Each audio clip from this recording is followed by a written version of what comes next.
Happy Monday, everybody. Sports Bash Live, 97.3 ESPN, the 97.3 ESPN free mobile app. Live video streaming on the X platform, YouTube, at Mike Gill Show. I'm your host, Mike Gill. What's going on, everybody? We've got so much to dive into on this Monday edition. Phil's finishing up their series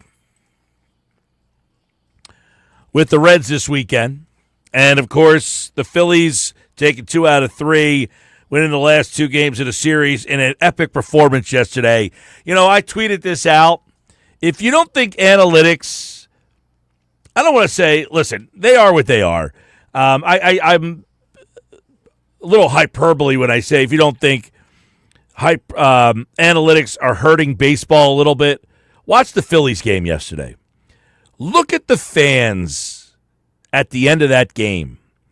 They are on their feet like it's a October playoff game just to cheer for a guy to finish the game yesterday. Think about that. How sad is that? Something that was like second nature. People are acting like they've never seen such a thing before. And they're on their feet cheering as if it's the 7th game of the World Series on July the 6th. Because they never get to see a guy actually finish his job. And Zach Wheeler did it to perfection yesterday. Almost perfection, by the way. He went 1 out over the 27. He gave up the 1 home run to former Philly Austin Hayes over the minimum. And he was awesome yesterday. And it goes back to we talked about the last time we saw him pitched, which was like a week ago, and we had a similar conversation about how good he is. I said, and I tweeted this out as well, since 1980, who's the best pitcher in a Philadelphia Phillies uniform? It's got to be the guy you're watching right now, right? From the beginning of the Phillies organization to 1980, Steve Carlton. From 1980 to now, Zach Wheeler. We have reached the point where Zach Wheeler is probably the best Phillies pitcher in about 50 years. In the last 50 years, you're watching him. And my takeaway is, if you don't think analytics are hurting baseball, look at the fans in Philly on their feet cheering for a complete game in July. Baseball fans love watching tremendous pitching performances. Baseball's not giving it to them because of all these analytics. And it ties into, I don't want to say what we saw the day before, the analytics, but we talk about this a lot. Ranger Suarez got pulled in 80 pitches the day before in the 5th inning of that game. Now, after the game, Rob Thompson was asked about why they pulled him. If there was any question about who's making these decisions, I think you heard Rob Thompson basically come out and tell you, we made a decision that he was going to be, not Rob Thompson made a decision, right? Rob Thompson did say, I said we're only going to throw him 80 pitches. No, we made a decision that he was going to go 80 pitches, and that was it. The organization was not letting Ranger Suarez pitch more than 80 pitches, or 85, I think was the number, that the organization came up with. You heard Rob Thompson tell you what we've been telling you for a while. That's why they did not finish the game, or they did not allow Ranger to go on. And I have no problem with that. If you're saying, look, we were basically protecting him from himself, we have a second half of the season, we wanted to make sure. But in the moment, it was a risky proposition because it was a close game. And the Phillies, you know, they needed that game to stay ahead in National League East play, which they're a game and a half up. But Ranger was awesome. Wheeler was awesome. You can make a strong argument that Ranger has been every bit as good as Wheeler has been this year. In fact, our buddy Frank Close tweeted this out. Did you see this earlier today, Josh? Good afternoon. How are you? Hey, Mike. How's it going? Good weekend for you? Very busy weekend. It was a nice weekend. Thank you for asking. How was yours? It was solid. I accomplished my goal. I did not go on the islands. I went on Friday. It was a disaster. I'll never do that again. I purposely stayed away from the islands all weekend. I even took the back way to the station. Well, I was in Brigantine on Saturday. I was in Margate on Friday. I was in Ventnor on Sunday. I mean, it was It was a scene, man. Are you a self-masochist over there? Like, what's wrong with you? Frank Close tweeted this out today. Pitcher A, 11 starts, a 1.90 ERA, 89 strikeouts, 13 walks in 66 innings. Pitcher B has 12 starts, a 1.99 ERA, 73 strikeouts, 19 walks in 77 innings. Can you name them both? Well, based on what you said, I'm assuming one is Wheeler and one is Ranger. One is Ranger. The other one is Paul Skeens. Oh. All right, so bring him back to me again. That's interesting context. 11 starts for Skeens. Right. A 1.90 ERA, 89 strikeouts, 13 walks, 66 innings. Yes. Pitcher B has 12 starts, a 1.99 ERA, 73 strikeouts, and 19 walks in 77 innings. The second one sounds like Ranger. Yeah, the second one is Ranger. The first one is Skeens. Which is interesting because I don't know if you got a chance to watch the Skeens start yesterday. That was Skeens last year when he got named the All-Star Game starting pitcher. Okay. So it's not Skeens this year. That was Skeens' numbers in 2024 when he got named the All-Star Game starting pitcher. Yeah. Well, I was bringing up yesterday's because another huge difference between the Phillies pitchers and Skeens is starting to get into that area where he ain't winning any games. They think he's lost about 9 of his last 10 starts because his team can't score any runs. Yeah, well, that's something that, he's going to face until he gets out of Pittsburgh. Yep. But that being said, the point is, last year, he got the call to start the All-Star game, right. The All-Star lineups, the starters and everything. Basically, Ranger Suarez, I think what Frank is suggesting here, that is Ranger has pitched well enough that if you gave the starting nod to Skeens last year based on those numbers, right. Why couldn't you give Suarez the start in the All-Star game this year based on his numbers? Frankly, I would argue you should. He didn't make the team. He didn't make the All-Star team. Yeah, that's one of the problems. Mike, you have 7 teams in the National League that had 3 or more All-Stars, and the Phillies are not one of them. Christopher Sanchez is 6th in pitching WAR. He did not make the team. Nope. He is also 3rd in the National League behind Paul Skeens and Zach Wheeler, who are both tied for 1st. So, yeah, the omissions, it's tough because every team has to get a guy. So that means guys not – I'm just saying, though, 7 National League teams have 3 or more All-Stars. 7. You're telling me 1 or 2 of them didn't have to have a third guy? The Diamondbacks have 3 guys. Diamondbacks, 43 wins?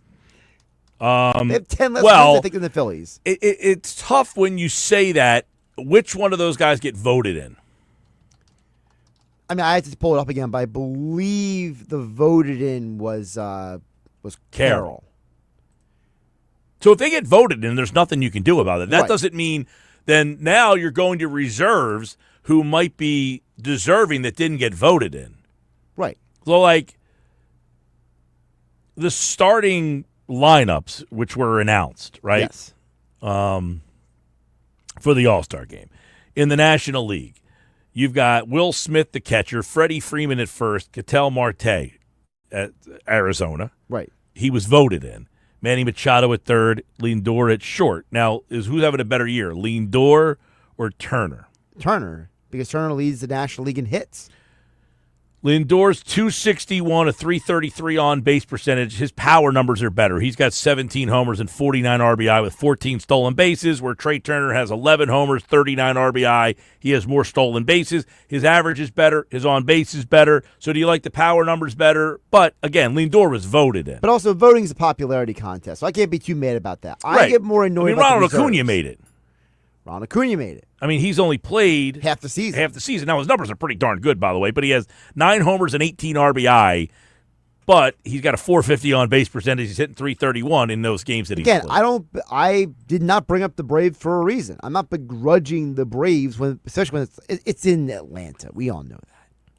Yeah, I don't know. I never heard that before, though. I never heard it's in Atlanta, so they got extra players. Well, that's what Major League Baseball did. They put Matt Olson in for that reason. Matt Olson, it's not like he's not deserving. Who do you think's more deserving, Trey Turner or Matt Olson? What do you like better? Matt Olson has a better on-base percentage. He's got more homers. He's got more RBI. The only thing that Trey Turner beats him in is average. And hits. 89 hits for Olson. How many for Turner? I mean, yes, he's number 1 in the league in hits, but by how many? Again, Matt Olson's numbers across the board are better than Trey Turner's everywhere except for batting average.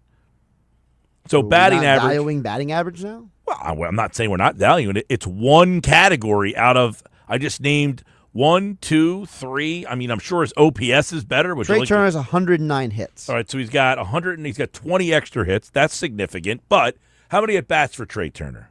Trey Turner has 396. He's also batted 63 more times than Matt Olson is, so that could be your 20 hits right there. But again, hits to me is not a glamorous category where you're saying, well, he has 89 hits and that's registering of, is that a lot? Is that not a lot? How many supposed to be around this time of the year? You know what I'm saying? So you're going off of the averages.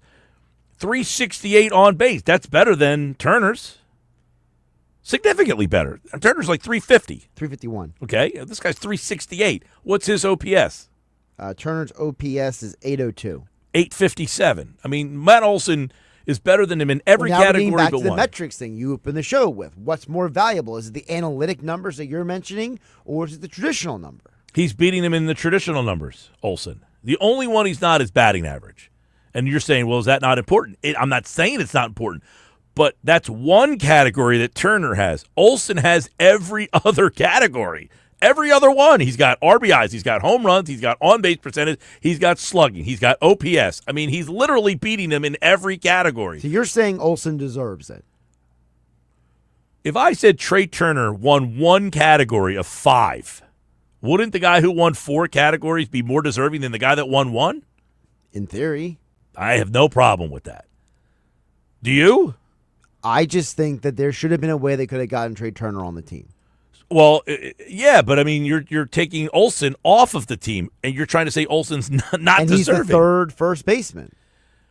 You got Freeman you got voted, Alonso. and Alonso's having an MVP caliber season if some guy named Otani didn't exist. Yeah. So you got that. There's only 2 shortstops on the team. Correct. It's only De La Cruz. Well, one of the problems is, Miami has one guy. He's an outfielder. Has to be in. So he has to be in. San Diego, do you think Tatis? San Diego has 3. Tatis. I believe similar situation of Turner. OPP, almost identical. Stolen bases are almost identical. Home runs, Tatis. RBIs are identical. Batting average, Turner. So you could make a strong argument that Turner should be in over Tatis. You could. That one I can give you. I have no problem with that one. I think you could say Turner deserves to be in there more than Tatis. Now, Tatis is the 4th, is one of 4 reserve outfielders. Correct. So you had to have at least 3. Yes. And then James Wood is the national.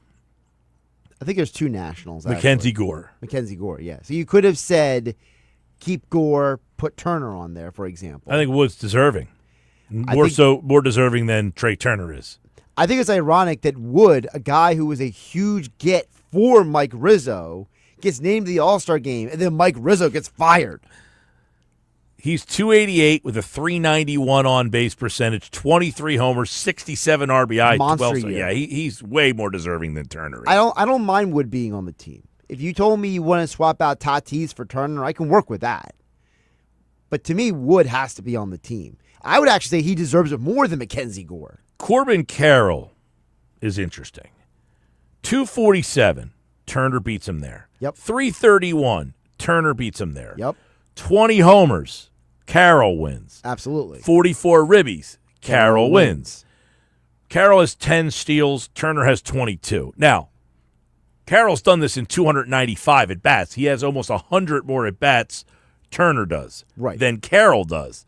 Carroll's also got an 887 OPS. Carroll's also looks like he's not going to be playing at all. Looks like he's going to be an injury opt-out. So Carroll's in because of the power. Now, I would also say baseball it behooves them to promote some of these younger players. I agree with and that. And Turner is about as boring of a player as you could find. That's why I'm not like anti-Ellie De La Cruz or some of those guys being in, because I understand baseball needs to promote the next generation. Well, De La Cruz, by the way, if you were just comparing him to Turner, they play the same position. Yes. Let's just say, why did De La Cruz make it?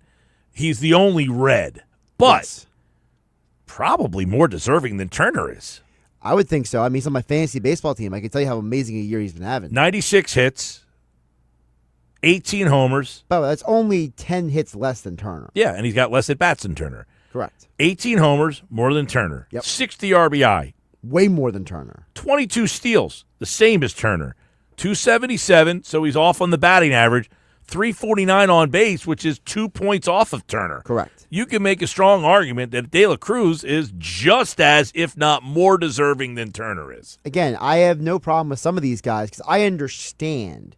I'm saying when you have 7 National League teams with 3 or more guys, you're telling me one of the Diamondbacks, Padres, Giants, Braves, you're not telling me one of them could have been demerited? Suarez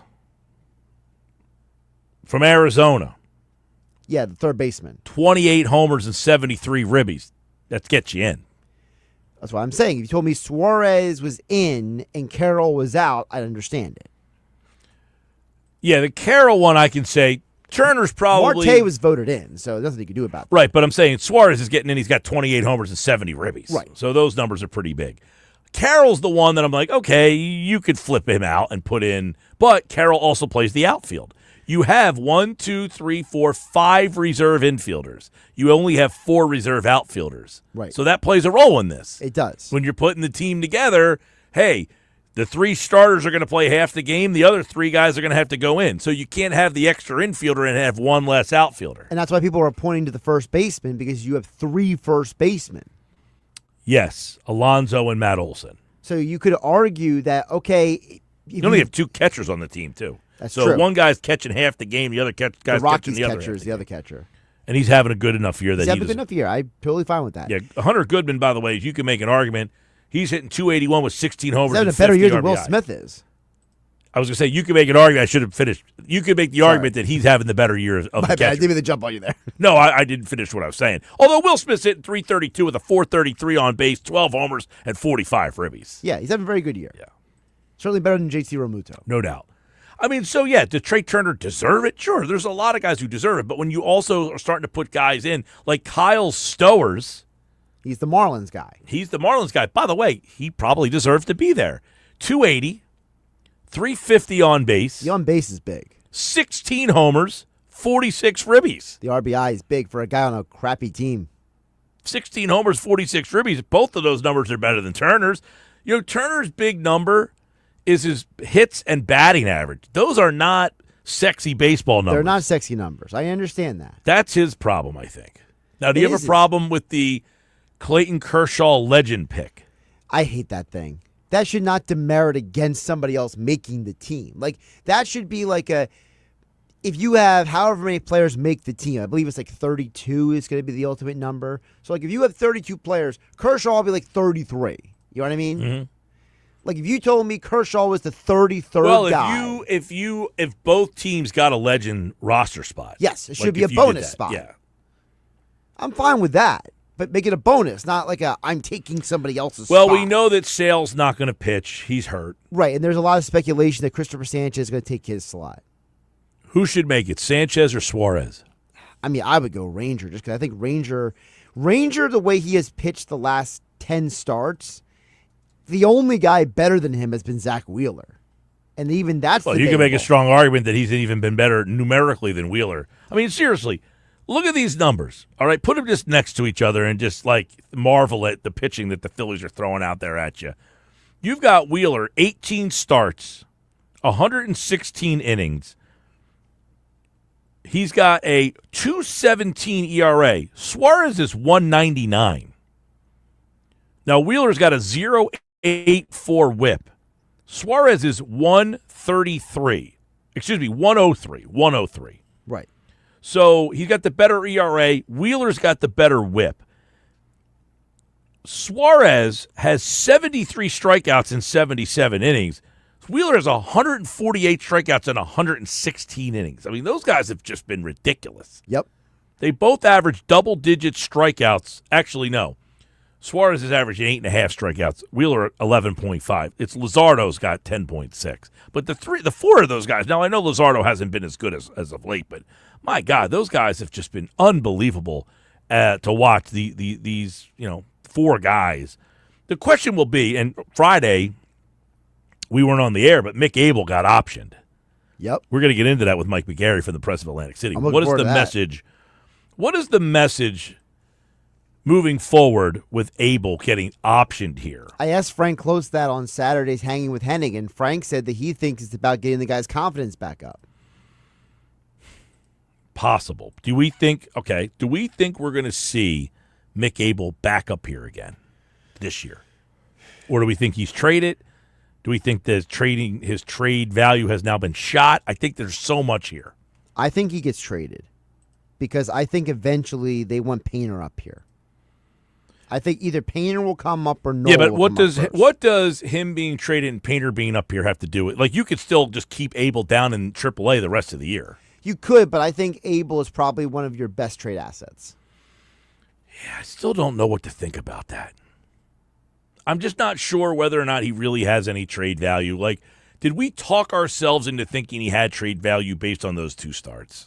No, I think he got trade value because of the fact of how well he pitched to start the season in the minor leagues. Because I think it showed people, hey, this guy's made some strides. Yeah, but you got to keep in mind, yes, he's made some stride. That's fair. But he had 5 years of minor league resume that was not very good. Correct. And he had 1 year, half of a year, of minor league resume that was really good. Then he had the 2 starts. By the way, it was more than 2 starts that were good. He had some other starts that were solid as well, that he showed that he is an MLB quality pitcher. He really only had the 3 starts that he gave up 3 or more runs in. What was the story of the weekend for the Phils? What do you guys think? 609-403-0973. 609-403-0973. What was the story of the weekend for the Phillies? Let us know. 609-403-0973. Can people let us know how they survived the weekend, too? I'd be curious to hear some of those stories. Yeah, anybody see anything strange, funny, out, crazy this weekend? I saw it all, I feel like. Strange, wild. Considering how many islands you went to this weekend. Yeah. You were a world traveler this weekend. All right, Sports Bash Live, 97.3 ESPN. Plus, we have a poll question up. You ready for the poll question? Yes. We want you to vote. At Mike Gill Show. This is the question. Yesterday, I was in Philly. Okay? We're going to talk to Nuggets about this tonight. At a pizza shop, guy walked in with his wife and his kid. He says, I'll take the grandma slice. The girl behind the counter said corner slice or middle. There is only one acceptable answer here. What is it? Corner or middle? Vote now at Mike Gill Show. Text 609-403-0973. Grandma style pie, corner slice or middle slice? There is only one acceptable answer. Which answer is it? At Mike Gill Show. Vote now. We'll reveal the poll results coming up. Another poll question for you, Josh. 76ers over under just came out today. Ooh. Summer League, we'll get into that. Yeah. 43.5. Over, under. Think about it. Vote at Mike Gill Show.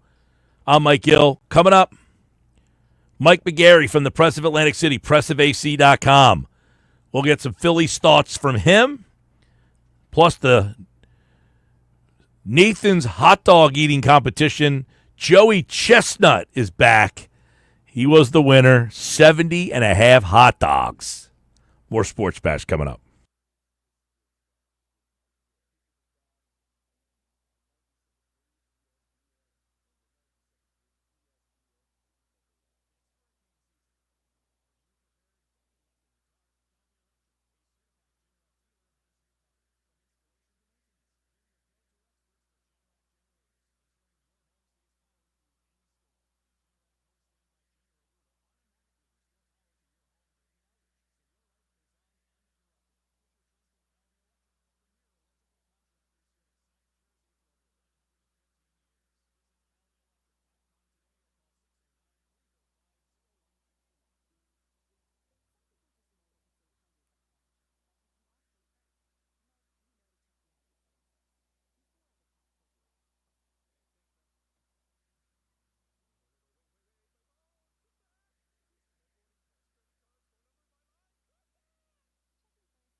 2:31 Sports Bass Live, 97.3 ESPN. I'm Mike Gill. Hope you had a great 4th of July weekend. You stayed safe, had a little fun, and now we're back. Stretch run, All-Star break coming up. Phil's one last week to go. They'll play tonight out in San Fran. It's the West Coast trip right before the All-Star break. Cruel to do that to us. Mike McGarry from the Press of Atlantic City, pressofac.com, is back to recap the weekend that was for the Phils. And, Mike, I certainly want to get your take about – I tweeted out yesterday about how analytics, we talk about the analytics role in sports, but if you watch that game yesterday, you saw how deprived the fans are of the opportunity to see the rarity that is a complete game and how wild it is. That's something that was like so second nature before. The fans were cheering yesterday like it was the 7th game of a playoff series just to see Zach Wheeler finish that thing off. But of all the pitching performances you have covered over the years, that one up there has to be near the top. And it was kind of nondescript because Hayes does hit the homer, and then you look back and say, that's the only hit the guy gave up the whole day. Yeah, Mike, I've been privileged to be at a lot of great pitching performances. There's been 3 no-hitters in postseason history, and I've seen 2 of them in person. Of course, the Astros combined no-hitter in the World Series against the Phillies, and of course, Holiday's great performance against the no-hitter against the Cincinnati Reds in the first game of the 2010 series. And yesterday, Zach Wheeler, as dominant as Holiday was in that no-hitter. And again, it was one fastball that kind of bleeded over the plate. Afterwards, Zach said, I should have thrown a sinker down and in. Maybe it wasn't the smartest pitch to throw, but you're right. I mean, dominant performance by Zach Wheeler, and really an electric moment when he pops out of the dugout there for the 9th inning. And again, the fans realize, hey, you don't see complete games every day. And I thought the fans really kind of carried Wheeler home in that 9th inning. Yeah, and it's 1-1. Stott hits that home run and gives him the opportunity to finish that thing out. You wonder if, A, he would have gone out and pitched the 9th had the game still been tied, and B, whether or not they would have got the win, or he would have got the win had that game still been tied, even if he went out to pitch the 9th inning, because I think Topper said after the game that 115 was the number. Yeah, Topper said after the game that he was going to send him out there for the 9th inning regardless, and he was going to go to 115 pitches was his limit. I think he ended up throwing about 106, 107 pitches. You're exactly right, Mike. Before the Stott home run, it was we would be having a very different conversation right now if the Phillies had not managed to pull that game out. Before the Stott home run, it was almost a symptom of everything that had kind of cost them in past postseasons, where they got good starting pitching, but they just couldn't hit. Before the Stott home run, I think they were 0 for 10 with runners on base. 9 of those 10 outs were by strikeouts. So a bunch of poor at-bats. Stott hits the home run. Wheeler's able to finish out. It's amazing how the kind of narrative changes on a pitcher, too, on one day. It does. Mike, of course, Mike McGarry from the Press of Atlantic City is with us. Wheeler is the only pitcher of the Phillies to make the All-Star game, but Ranger Suarez on Saturday night. I mean, only 80 pitches, but still, the way he's thrown the first half of the season, and then Christopher Sanchez. Dave Dombrowski said last week on the Starkville podcast that, you only need 3 starting pitchers for the division series. You could make a strong argument they're going to go Wheeler, Suarez, Sanchez, and then when they need that 4th guy, that's when things will get interesting. But are you at the point where Luzardo will now be the guy that is getting shifted to the bullpen? Yeah, as of right now, as of today, if you're going to go into the postseason rotation, I agree with you. I would probably go Wheeler, Sanchez, and Suarez as my top 3 starters, and then Luzardo would be, if you make a deep playoff run, he'd be that guy when they need a 4th starter, or he'd be shifted to the bullpen.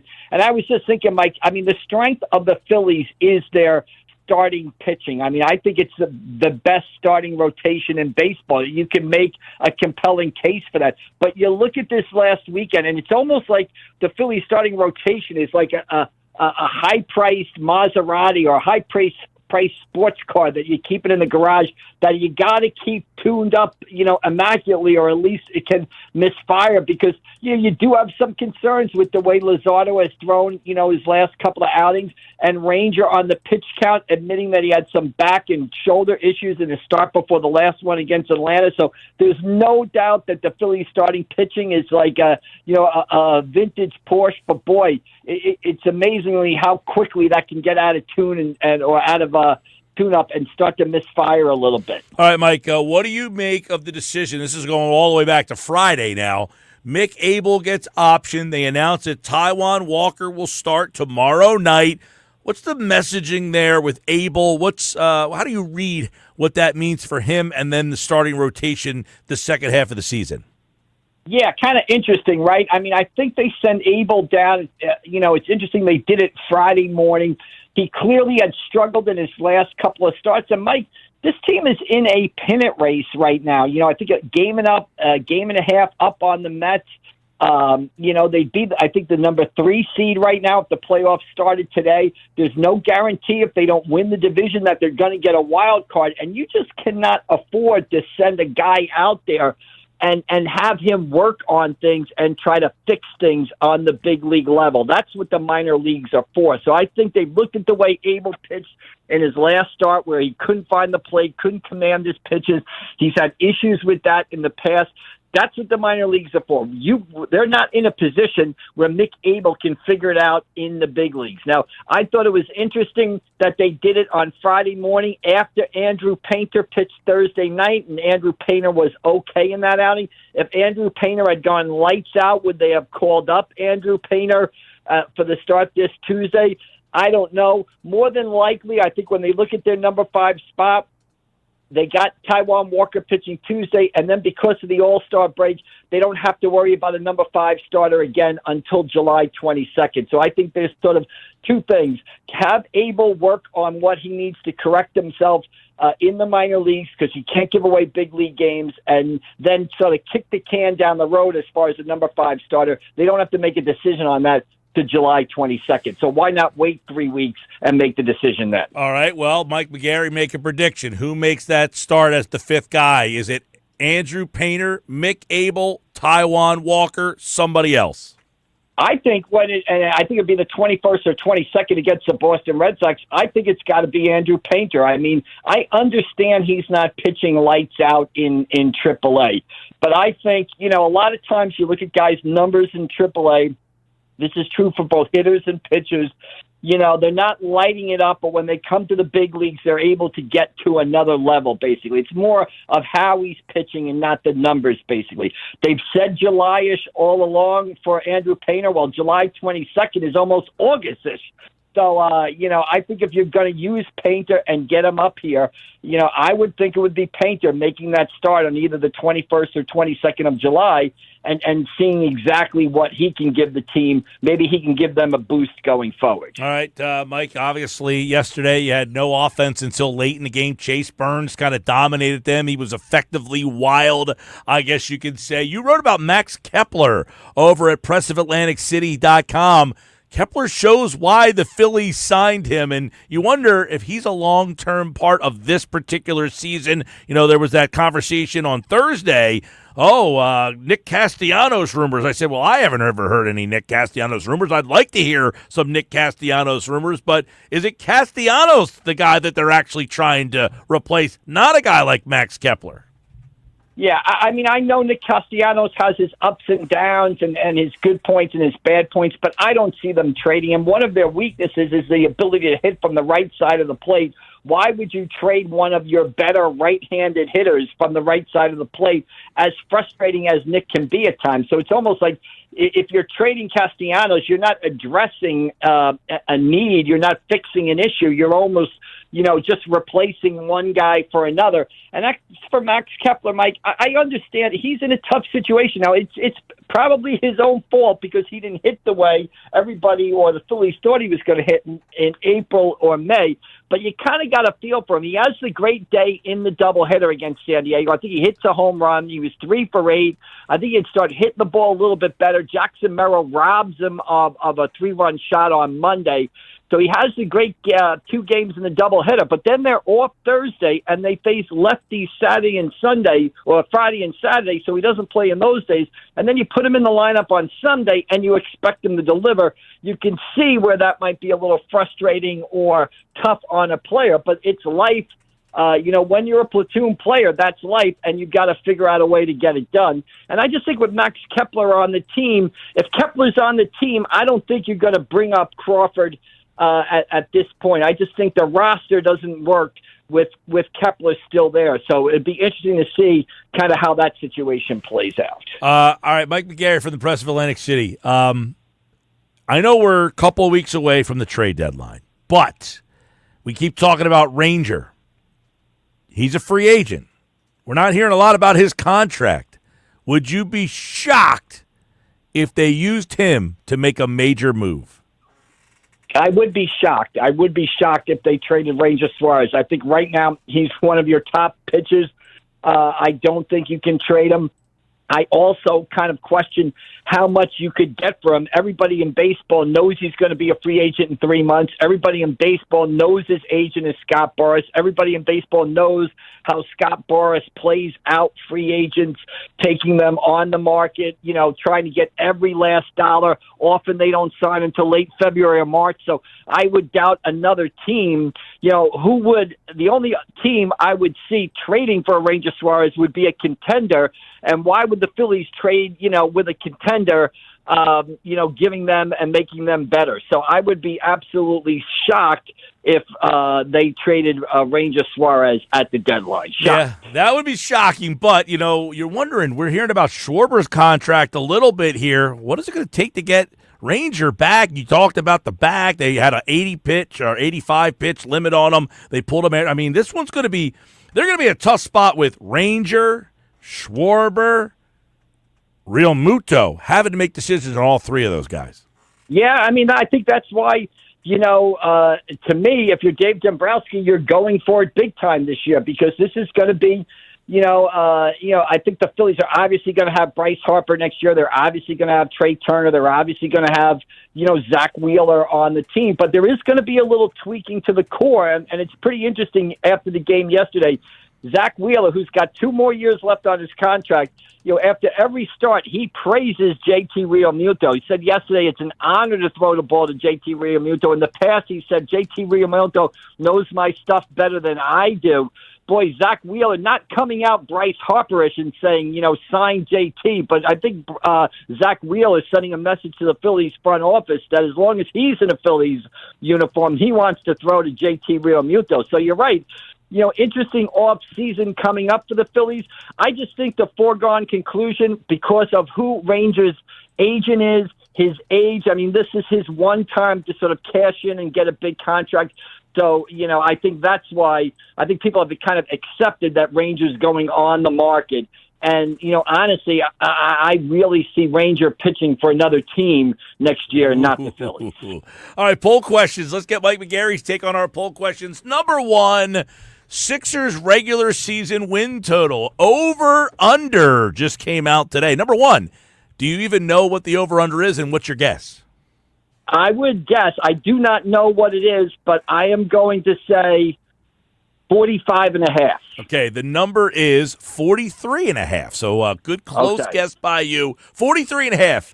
Are you going over or under? Last year, that number was set at 51.5. They obviously fell way under at 24. The number this year is 43.5. Sixers over, under. Are you going over or under? I would go over. I said 45.5. I think, looking at them right now, I think they're 45, 46, 47 wins. If Embiid stays healthy, Mike, this team could win 50 games. So they're going to get a healthier year out of Paul George. Maxi's going to play.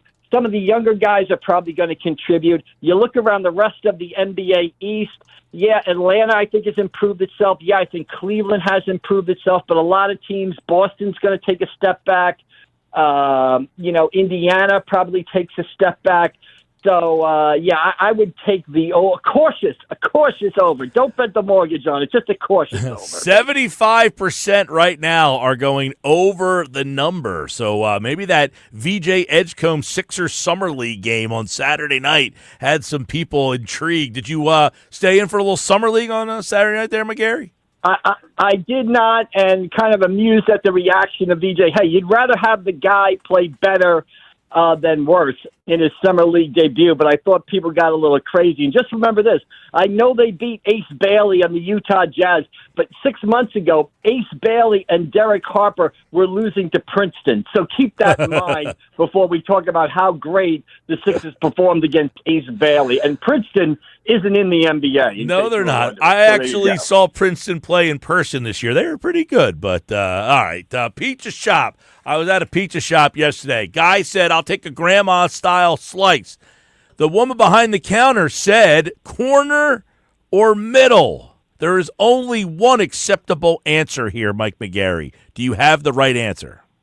I don't know, but I always go corner in that case. So I don't know if that's the right answer or not. All right, well, I'm going to put a vote in for you on corner, which, by the way, right now 68% of our listeners are saying corner slice. 31% say middle. I'll give you my answer during the Nuggets segment today. Mike McGarry, you have a fun list over at PressOfAtlanticCity.com. You guys are voting for the Cape Atlantic League Mount Rushmores. What have you got so far? Who are some of the nominees? Yeah, I mean, we decided to put together, it's kind of a sports staple, right? Slow time in July, let's do a Mount Rushmore. In the Cape Atlantic League, we got 3 automatic people that I think are on the list. Mike Trout, Chris Ford, and Kathy Rush, the coach of Immaculata, one of the pioneers of women's college basketball. And we opened it up to the readers. You can go on at pressofac.com and vote for who should be the sort of fourth face on the Cape Atlantic League Mount Rushmore. A lot of great choices there. Greg Buttle, mainland graduate, linebacker with the Jets, one of the greatest players in Jets history. Nia Ali of Pleasantville High School, Olympic track and field star. She's on the list. Kylie Watson of mainland, great player. She's on the list. Lots of great players on there. And Dino Hall of Pleasantville, former Cleveland Brown back in the Brian Sipes, Sam Ritigliano days. Great punt returner in the NFL. Great football player at Rowan. Back then, Glassboro State, he's on the list. So lots of good choices there to see who's going to be that fourth spot. I don't think you can debate the first 3. Mike Trout, Chris Ford, Kathy Rush. I think they're automatics, but that fourth spot is interesting. All right. I'm going to go.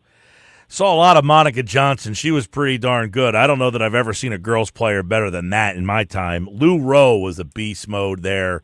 I watched him a little bit. He's right around my age bracket, so give me a vote for each of those 2, all right? All right, there you go. All right, buddy. Johnson, 3,173. I never seen a baller like that. No girl has ever done that. No, I never seen a baller like that before. That was something different. All right, Mike McGarry, you can vote over at PressOfAtlanticCity.com. Follow him on the X platform and check out the list over there. Thanks, Mike. All right, thanks, Mike. We'll see you down the road. Thanks for a few. Mike's back on Wednesday here on the Sports Bash. You can vote on those poll questions. Pizza, over under Sixers, 43.5. What do you got? That's next. More Sports Bash coming up. 97.3 ESPN, the 97.3 ESPN free mobile app, live video streaming on the X platform, YouTube, at Mike Gill Show.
All right, thanks to Mike McGarry for the Press of Atlantic City, pressofac.com.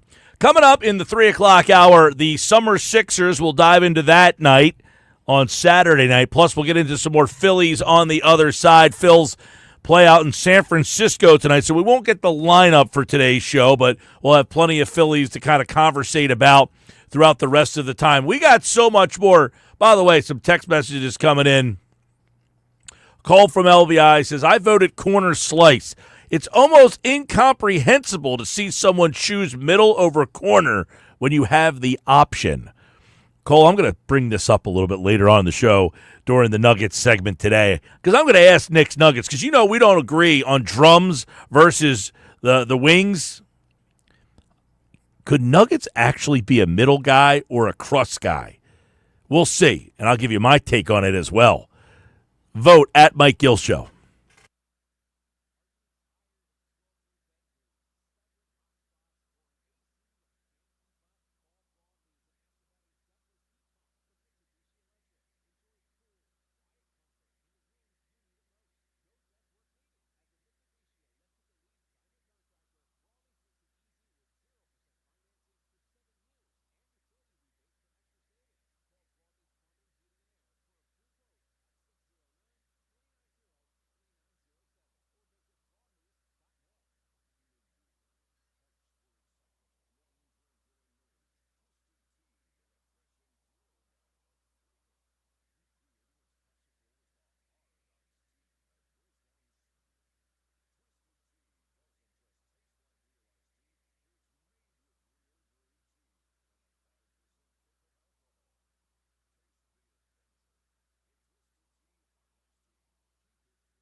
All right, 3 o'clock hour. It's brought to you by our friends at Broadlee's Plumbing, Heating, and Air Conditioning. What's up, everybody? Mike Gill, Sports Bash, 97.3 ESPN. Hope you had a great 4th of July weekend. So mine went a little something like this, Josh. Friday, did a little beach. All right. It was insane.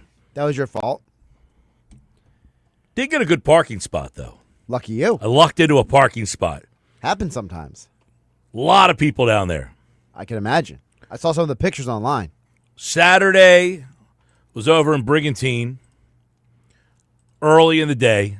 Got a text message here from Chris in Brigantine. Says, now I met Chris at the farmer's market. Oh, really? He said, hello. Nice to meet you, Chris. Appreciate you stopping by on Saturday. Good stuff. Says he worked for Brigantine. They have the drive-on beach for the 4th of July weekend. People were on the Cove Beach at 4:30 in the morning. That's a commitment. Never have seen so many people. It was insanity. People lined up on that beach at 4:30 in the morning to get a spot. Friday, beach. Saturday, I was in Brigantine. Sunday, kind of hung off all shore for most of the day. I was in Ventnor on Sunday in the evening time. Thursday night, I was in Ventnor. Saw the fireworks and all that stuff. Thursday, Ventnor had fireworks, then Borgata had the fireworks. Oh, I'm aware. I saw on my social media feed everyone sending pictures and videos of the fireworks because I needed to see those fireworks, of course. Yeah, and then yesterday, I was up in Philly during the day. I didn't get home until like after 2:30. Ooh. Yeah, well, the Phillies had a home game yesterday, all that stuff. Traffic. You know what's really hard? You know, like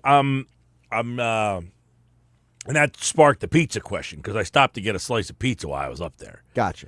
And you start the poll question that we have today because I couldn't believe it when I heard the question, and I couldn't believe the gentleman's answer. It's kind of a scary answer. There's only one acceptable answer, so vote right now at Mike Gill Show. Listen, even an oddball like me agrees with Mike Gill on this. You think Nuggets is a corner or middle guy? See, it's hard to tell because, like, you and him definitely disagree on the flats and the wings. So it's kind of like I'm curious to find out: is Nick Earnshaw is he just an odd bird, or is he just an odd bird only on the drums and the wings? Good question. Not sure. Haven't really. You know, when we were in New Orleans, we got some pizza, but we got regular round pizza. Right. You didn't get the grandma style. No, I'm not a big grandma style guy. You're not a big pizza guy. I mean, I like pizza from certain places, but not other places. I'm very particular about my pizza. The grandma style is, I'm never the person who will go out of my way for it, but if it's somewhere from a place that I really know they make really good pizza, then I'll have some. I always feel like when you go to a place and all they have left is the grandma style, that's not a good one. Probably not. Like, it's like the deal. So, did you ever work on the boardwalk in the summer? Yeah, for years I was on Ocean City Boardwalk. Okay, so I used to work on the Ocean City Boardwalk as well. And you know then how some of the pizza places, if you're hanging around, if you're one of the people who close like the mini golf at night and you're wandering around the boardwalk 11:30, 12 o'clock, the guy yells out, slice of pizza, 25 cents, trying to get rid of the pieces. Well, I was right? going to say, it's funny you said this because I was wondering now. I went to a place yesterday, the same spot. It said pizza slices after 9 p.m., $2. What's an acceptable number for a pizza slice today? Acceptable, or what's the trend? Well, okay, so what are they charging in that moment? Like Right. It's 10 o'clock at night or 11 o'clock at night on the boardwalk when you're trying to get rid of them. What are they charging for that now? I mean, they're typically charging like 50 cents or $1. No way. No way. I mean, I'm Late at night. Yeah, but when I worked up at the boardwalk, this is when I was in my 20s, it was $1. There's no way it's less than that. When I worked on the Ocean City Boardwalk, this is back in 04, 05. They were either 50 cents or $1 late at night. I've never seen them under $1 ever in my life. And I worked up there for like 2 or 3 summers, and this was when I was in my 20s. I'm almost 50 now. Maybe they were more desperate when I was younger. Maybe, but I've never seen that. I got to imagine, like, if they're just calling out at the end of the night, like, oh, slices. Like, what are they charging now? $2? Oh, it's got to be like $4 or $5. No way. I'm sure they're really expensive. I don't know. I haven't been on the Ocean City Boardwalk all summer.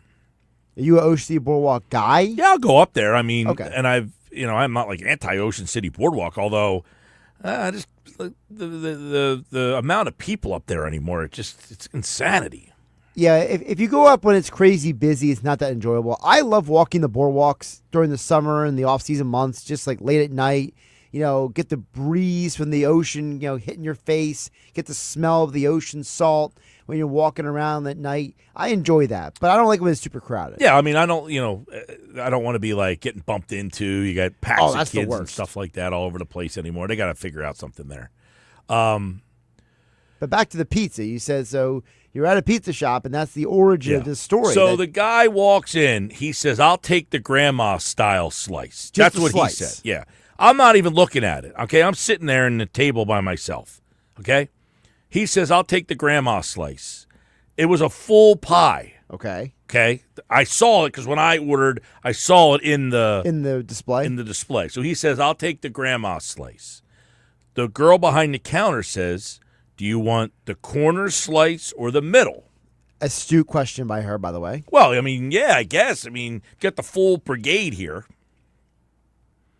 And you give someone one or the other. I was perplexed by the fact, though, that the guy answered the way that he did. I couldn't even believe it. Now, I'm not even paying attention to him. I'm just listening to this. I'm kind of Right, like you're overhearing in the background. I had 2 slices of pizza. I'm like on the move. I'm like, I got to hurry up. I'm on the move. I got to get out of here. Right.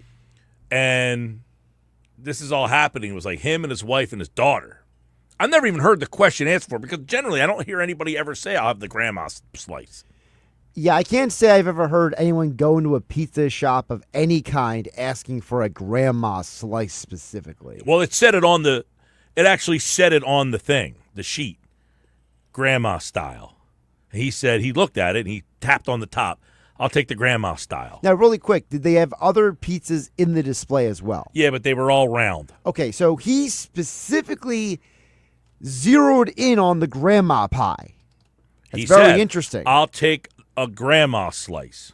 Well, the reason I'm asking is because some places they don't give you many options. It's whatever's in the display. But the grandma was in display with the circle pies. So that's an interesting situation. So he said, not a circle pie, grandma. That's what he said. That's the Interesting. exact words that came out of his mouth. And he tapped on the glass. He pointed at it. Because he went over on the top like this. Oh, wow. "I'll take a grandma slice." He did the up and over move. Yep, he went on the top. He's like the guy at the deli who's like yells at you. He's like, "I want that specific ham." Yeah. So that's what he said. And I was like, that's interesting. You don't hear that all the time. Right. "I'll take the grandma slice." And then the girl asked the question, and then his answer made me have to get out of there. Made you concerned for your safety. I said, this guy's got to be psychotic. So I left. So you left. You left. If anybody asks what happened next, Mike Gill says, "I don't know, I left." I didn't wait to see if he got it or what he thought. When he gave me the answer, I said, "This guy's psychotic. I'm getting out of here." You're like, I know all I need to know. Yeah, I know what they know. But, people are voting at Mike Gill Show on the Twitter X platform. Let's see where that voting is right now.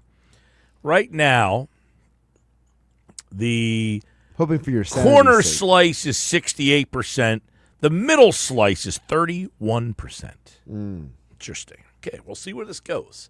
Now, what I've noticed, though, I haven't checked it just till you mentioned it, but the last few people I saw commenting online, the only people who are making comments on the X platform are people who say they will take the corner slice. I haven't seen any comments from the middle slice people. No, this guy says yes, and corner isn't it. Middle always. Again, psychotic. That's crazy. Maybe. Now, John checks in. He says edge, but not corner. Now, that's a whole nother thing. I think the edge of the corner, I get it. They're similar, though. To me, it's the same. Yeah, it's just that the corner and the edge give you something to hold on to. That's the whole point. Yeah. The whole point of getting the edge piece, whether it's a corner or whatever, is you need something to hold on to balance the pizza while you eat it. If you get something that's not the edge, then you're making a sloppy mess. You got to get 20 napkins. You look like a slob. It's just a no bueno. Pretty much. Now that guy, I got up and left. I was so disgusted. You were concerned with his answer. You were concerned for your safety. I did. So that's our one poll question at Mike Gill Show. The other poll question, we're going to get into the summer Sixers in about 20 minutes from now. Sixers regular season win totals got released today. Over under 43.5.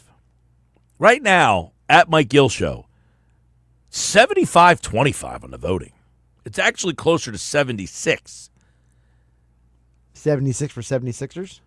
Did people watch the Summer League game, see VJ Edgecombe, and get that excited about the team all of a sudden? I think some people did. Like, did he do enough the other night to win people over to say, you know what? I'm kind of intrigued. Now, you love Summer League, but you've never been an overreaction kind of guy. Yeah, I like it because it's a chance to see, like, especially like when you have the Sixers. What sold me on the Summer League when I first got into it is when, like, you had Ben Simmons and Fultz and like these young guys that were like, that's the unique thing about the NBA. You get drafted on Wednesday night, and by the next week you're out on the floor playing. Like no other sport do you get to see the fruits of the labor that quickly. Like, you don't find that to be like pretty intriguing? Like, that's what blows my mind about, you're a sports fan. Yeah. How could you not like the fact that normally, like in football, the draft is in April. Then you got to wait till September to see the guy actually play. Again, baseball, you get a draft choice. You don't even know where the guy is. Is he in Clearwater? Is he at Jersey Shore? Is he in Reading? When's he coming up? You might not see that guy for 5 years. Hockey, you have no idea when that guy's going to play. This guy gets drafted Wednesday night. On Saturday night, he's got a uniform on playing. It's like instant gratification that you get to see whether or not this guy can play or not.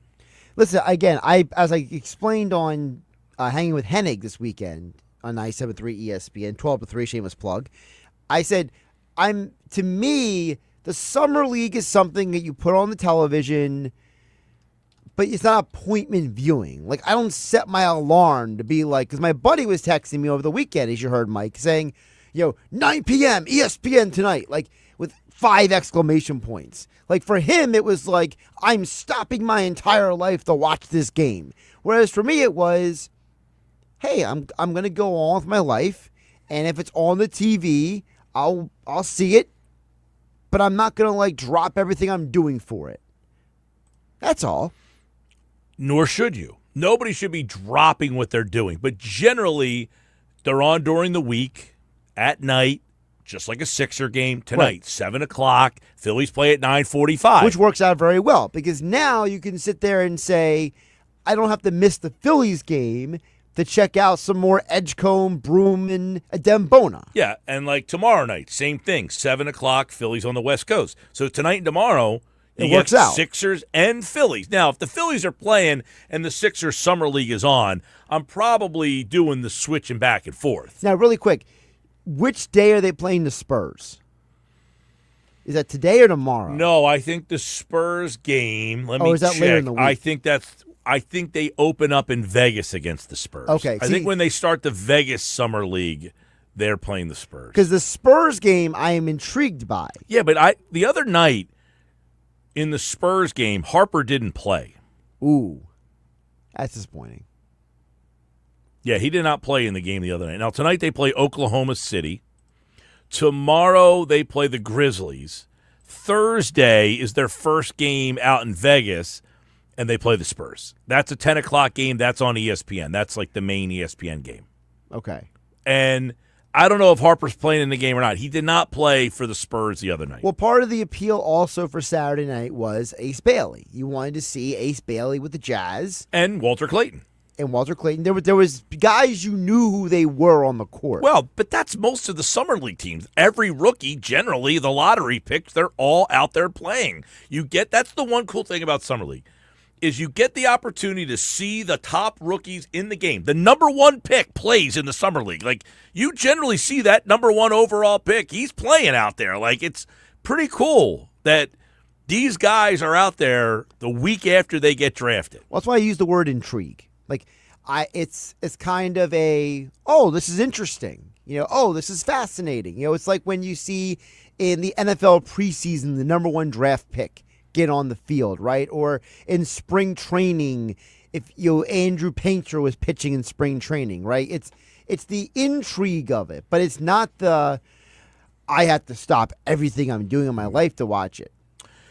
Terry goes middle slice. He says, I'm not 6 years old. I think I can handle it.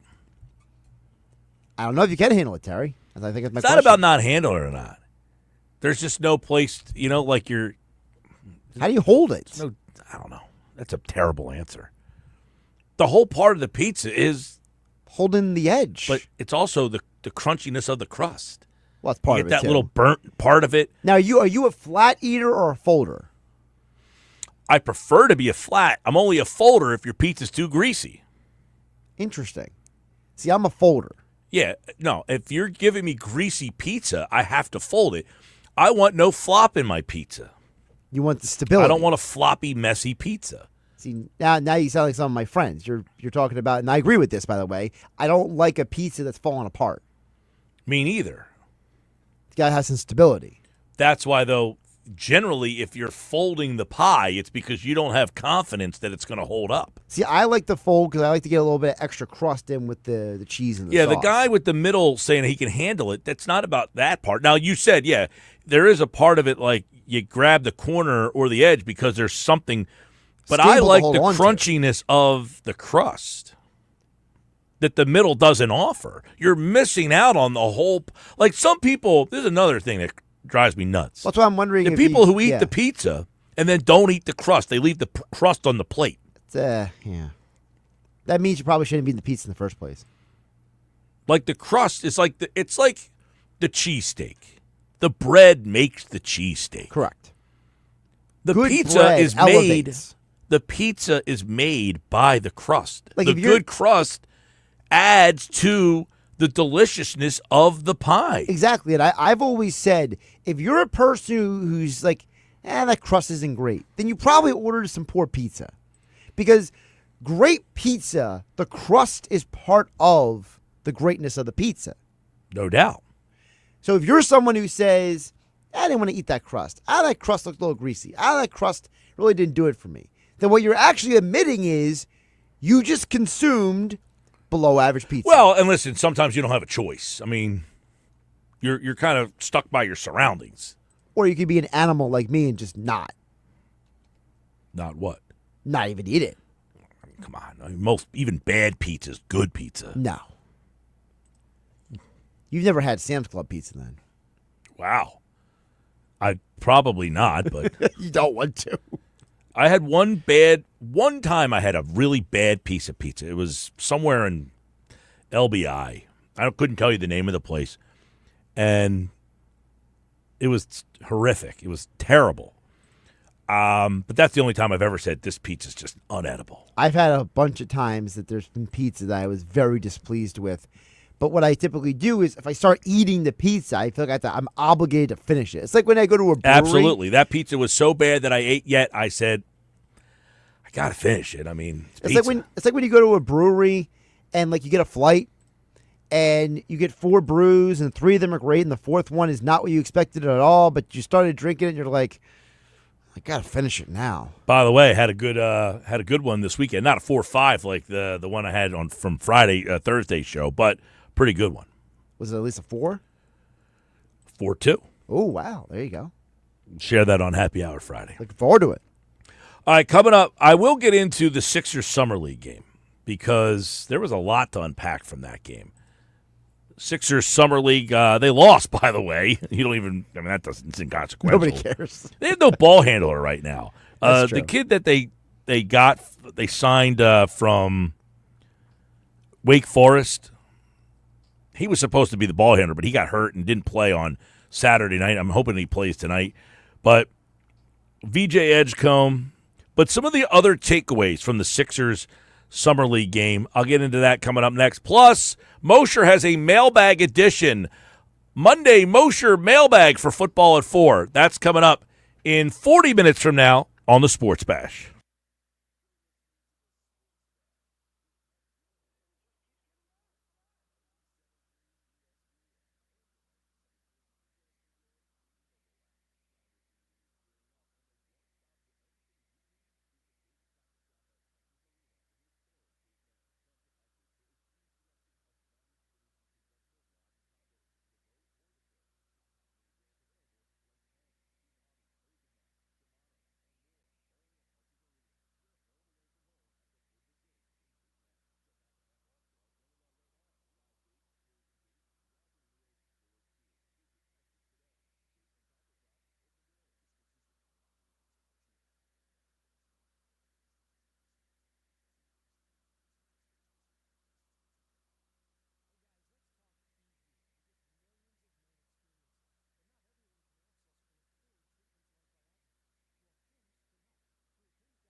he showed a little bit of an offensive game that, he moved his game out a little bit. In college, he wasn't much of a three-point shooter.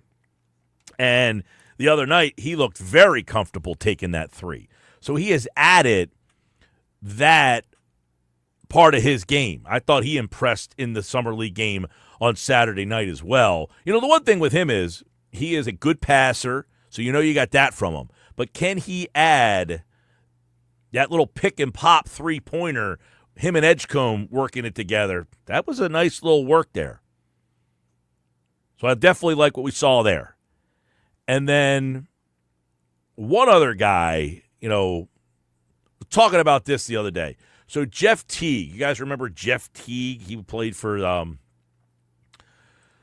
he was at Wake Forest. He played for Atlanta. He was a pretty good point guard. He was a good player in the league. He said something that really stood out that I thought was interesting. He said, the Sixers already have a player that's better than Ace Bailey, Justin Edwards. He says, I swear Edwards is nice. He got messed up in that Kentucky system, but he can hoop. If Justin Edwards is what he was, and when I say that, he is what he was. Justin Edwards was a big-time high school recruit, much like Ace Bailey. He's 6'6", he's a wing player. Can Justin Edwards be that guy that we kind of just say, wow, found this guy out of nowhere? But that could be Justin Edwards. And if they get Justin Edwards to be have a role on this team, that could be another interesting find. So Summer League games. Now, Josh, I heard your buddy was giving you, I heard you a little bit on Hanging with Henning this weekend. Your buddy said, get excited, and you weren't having it. Shame on you. No, not shame on me. Did you end up watching? Well, it was where I was out on Saturday night. That's what it's for. I had the game on. But that's what it's for. It's not to, get deep in and be like, I'm going to, take something. It's for, hey, no Phillies game tonight? Go out and have a couple beers with my friends? Hey, Sixers are on. Well, that's what I was trying to explain to my buddy. My buddy was acting like it was an appointment viewing, like you get to stop your whole life at 9 o'clock. Well, it was a great day. Saturday was great. So you had hot dog eating competition. That was Friday. Joey Chestnut was Friday. Yeah, that was Friday. What was I watching Saturday? You must have been watching something Saturday for you to get that excited. Well, because Saturday had a bunch of different things. Wimbledon was on Saturday. No. I know you don't care about tennis. It was the Phillies game was on at 4. Right. Phillies game at 4. Savannah Bananas led right into the Sixers game. Bang, bang, bang. I know you probably weren't into Savannah Bananas either. It was on where I was at. Yeah. Well, but it wasn't. I cared more about the Sixers summer league. Yeah, I was going to say you don't strike me. I was talking about this earlier in this segment. You weren't in the room, but you don't strike me as a Savannah Banana guy. Savannah Banana is Josh is too it's not real sports. No, it's not that. By the way, I heard your boy Trey Turner yesterday say he's a Marvel guy. He did. Did you hear that? I did. So, yeah. Now Trey Turner need to have a drink now. You don't strike me as a guy who can allow himself to get into Savannah Banana. Savannah Banana is something that I would go to, but not watch on television. Yeah, it's not you're not watching for the competition. No. You're watching to be entertained. And you're not telling me that guy. So what happened is, my timeline on Saturday night was all these angry people that were waiting for the Sixer game to come on. It was supposed to start at 9. Right. It didn't start till 9:30. But I don't think that was because of the Savannah Banana game. I think it was because the game before ran a little long. Correct. So at 8-something or whatever, people on my timeline. By the way, my timeline Saturday night was filled with people watching that Sixer game. I don't deny it, knowing your timeline. So anyway, all these people are angry. I'm watching a fake baseball game.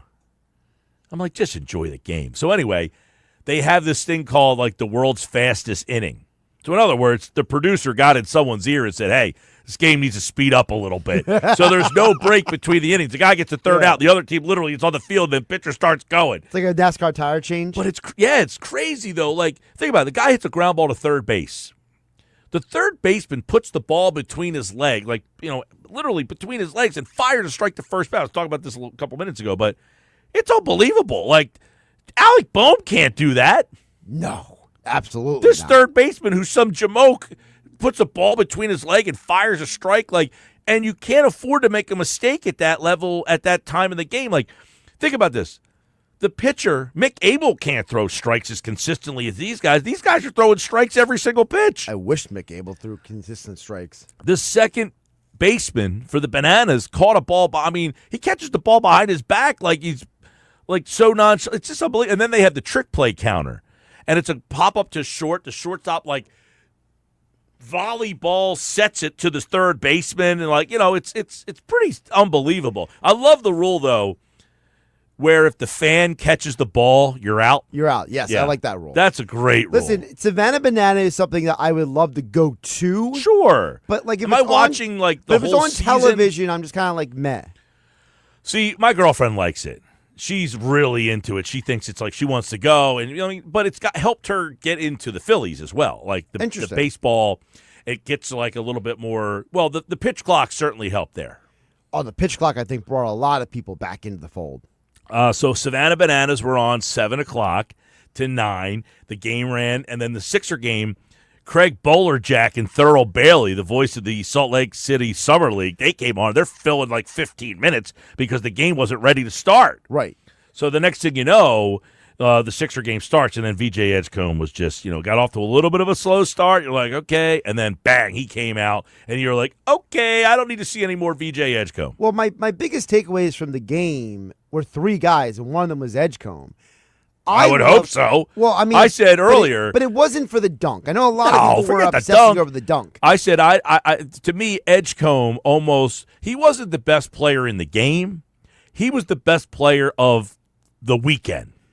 He had 2 baseline jumpers that I thought were absolutely pivotal that are going to, if that is there for him in the NBA, should be if healthy. He's going to be way more successful than I think people realize, because if you have that diversity in your game, Mike, you know how it is. If guys know you only can do one thing, they close out on you. Yeah, well, and the one mid-range jumper, he was right of the lane, foul line extended, off the dribble, pull up. I mean, if he can hit that shot, that's the shot, I hate to say this, that's the shot that they drafted Markelle Fultz to make.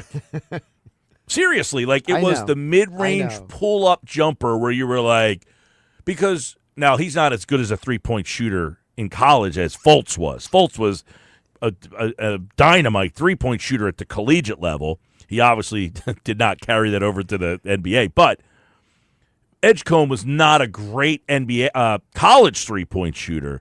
But if he can add that, he's a good catch-and-shoot three-point shooter. And we saw that Saturday night. Yeah, he can make an open three catch-and-shoot. He's not a pull-up three guy, at least at the college level. I thought that was big. The other 2 guys I was really... Can I guess? What's up? Can I guess? Go ahead. Well, it's got to be Bona. I said... Dude, the 3 pump Bona fake, has old man fake strength. And drives. Bona has old man strength. He's the guy that'd be like, come over here, son, I'll kick your ass. Just like old man strength. And he's only 22 years old. He was excellent. I love the 3 pump fake and drives that he had, especially the 2 in the fourth quarter, because that showed you that, he's willing to diversify his game. And if he's willing to diversify his game that much, hey, Andre Drummond, stay on the bench, collect your paycheck. Oh, I agree. I think between Broom hitting the 2 threes. Oh, that was my third guy. The Broom 2 threes and what Bona brings, could you find someone to take Drummond? Yes, I would hope so, because I want to see more. If Bona and Broom are going to be anything like we saw Saturday night, I don't need Andre Drummond on this team. No doubt. We talked to Paul Hudrick about this last week. I think, and Hudrick agreed, that the Sixers are not thrilled that Drummond opted back in, but what are you going to do? Now, you can see if somebody would take his $5 million contract and you can get some more assets back in return, maybe a second-round pick or something like that. But, yeah, I thought, and by the way, Sixers Summer League team does play tonight, and this all week. I think they play tonight and tomorrow night. So now I have a question for you that's basketball-related but not, like, on-the-court related with the Sixers. How long do we wait till Janai Broom admits that he needs to let it go? My buddy and I were talking about that the other night. It's a rough look.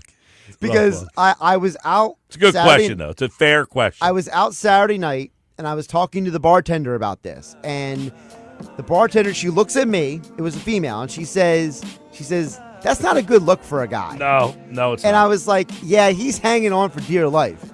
And we were kind of having a conversation, a couple people at the bar, about like, how long do you hang on until someone in your life turns to you, it's like, Janai, Tough one. gotta let it go. Yeah, it's a tough one. It's a tough one. Join the fun on DraftKings Casino. Speaking of DraftKings Casino, see the over-under, Sixers? Let me get it for you. What do you think it is? I mean, I would guess Win totals. a win total. Yeah, I thought you meant the over-under. No. Over-unders for NBA win totals. I got emailed this morning. I would say Sixers might be 48.5. 48.5. That is incorrect. The over-under for wins for the Sixers this year, regular season, 43.5. Last year it was 51.5. They finished with 24 wins. This year the over-under is 43.5. You going over or under? I'm going over. Wow. All right. What do you guys say? Hit me up, 609-403-0973. Join the fun on DraftKings Casino, ranked the #1 online casino experience. They've got everything you've been searching for. Thousands of exciting games, huge jackpots, exclusive offers, and more. New players get 10-day welcome offer, 500 spins on Huff and More Puff when you play just $5 to start. Download the DraftKings Casino app, sign up with code DK973 and spin your favorite slots. The crown is yours. Gambling problem? Call 1-800-GAMBLER. Must be 21 or older. Physically present in the state of New Jersey. Eligibility restrictions apply. New customers only. Non-withdrawable casino spins issued as 50 spins per day for 10 days. Valid for featured game only and expire each day after 24 hours. See terms at casino.draftkings.com/promos. Ends on August 24th of this year at 11:59 p.m. Eastern Time. #1 based on Eilers and Krychek 2H24 product analysis. You got all that? Well, the coming up next, it is the unsportsmanlike moment of the day. Stick around. More Sports Bash coming up.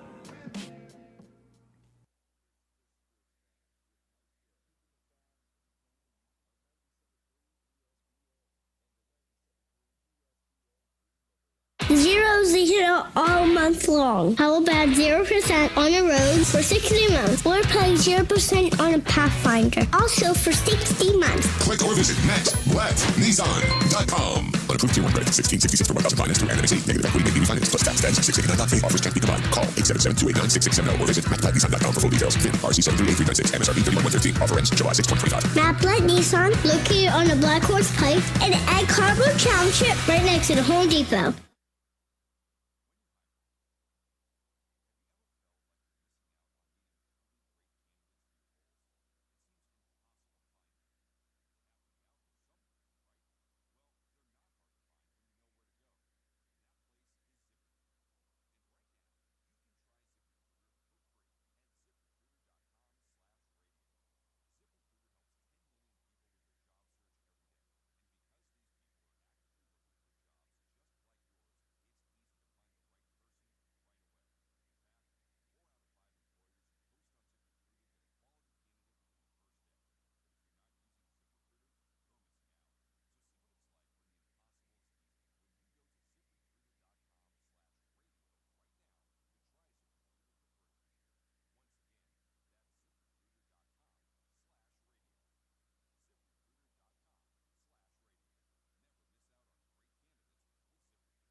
In a world parched for excitement, one drink will emerge. Twisted Tea, the refreshing thrill ride of flavor. Recreating its classic role as the hard iced tea that goes down smooth. Twisted Tea doesn't just taste like real iced tea, it's made with real brewed tea and a 5% kick of alcohol. Taste the adventure with Twisted Tea Hard Iced Tea. Keep it twisted. Twisted Tea Brewing Company, Cincinnati, Ohio. Please drink responsibly.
Prescriptions require an online consultation with a healthcare provider who will determine if appropriate. Restrictions apply. See website for details and important safety information. Price varies based on product and subscription plan.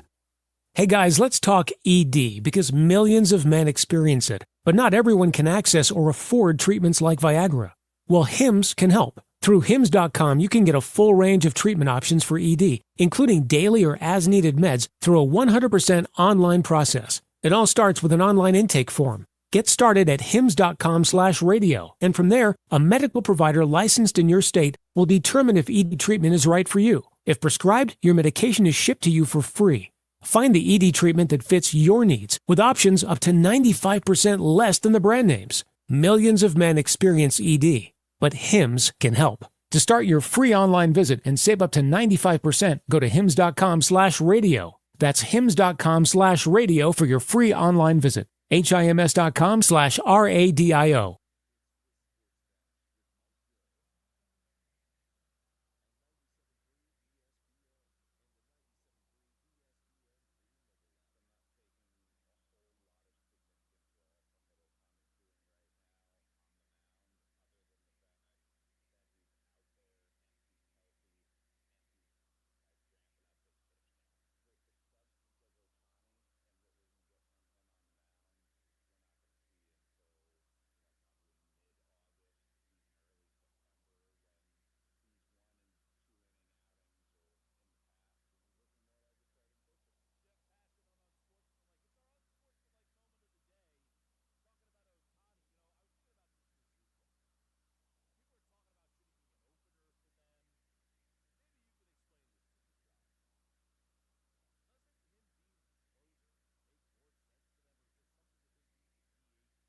The Sports Bash with Mike Gill.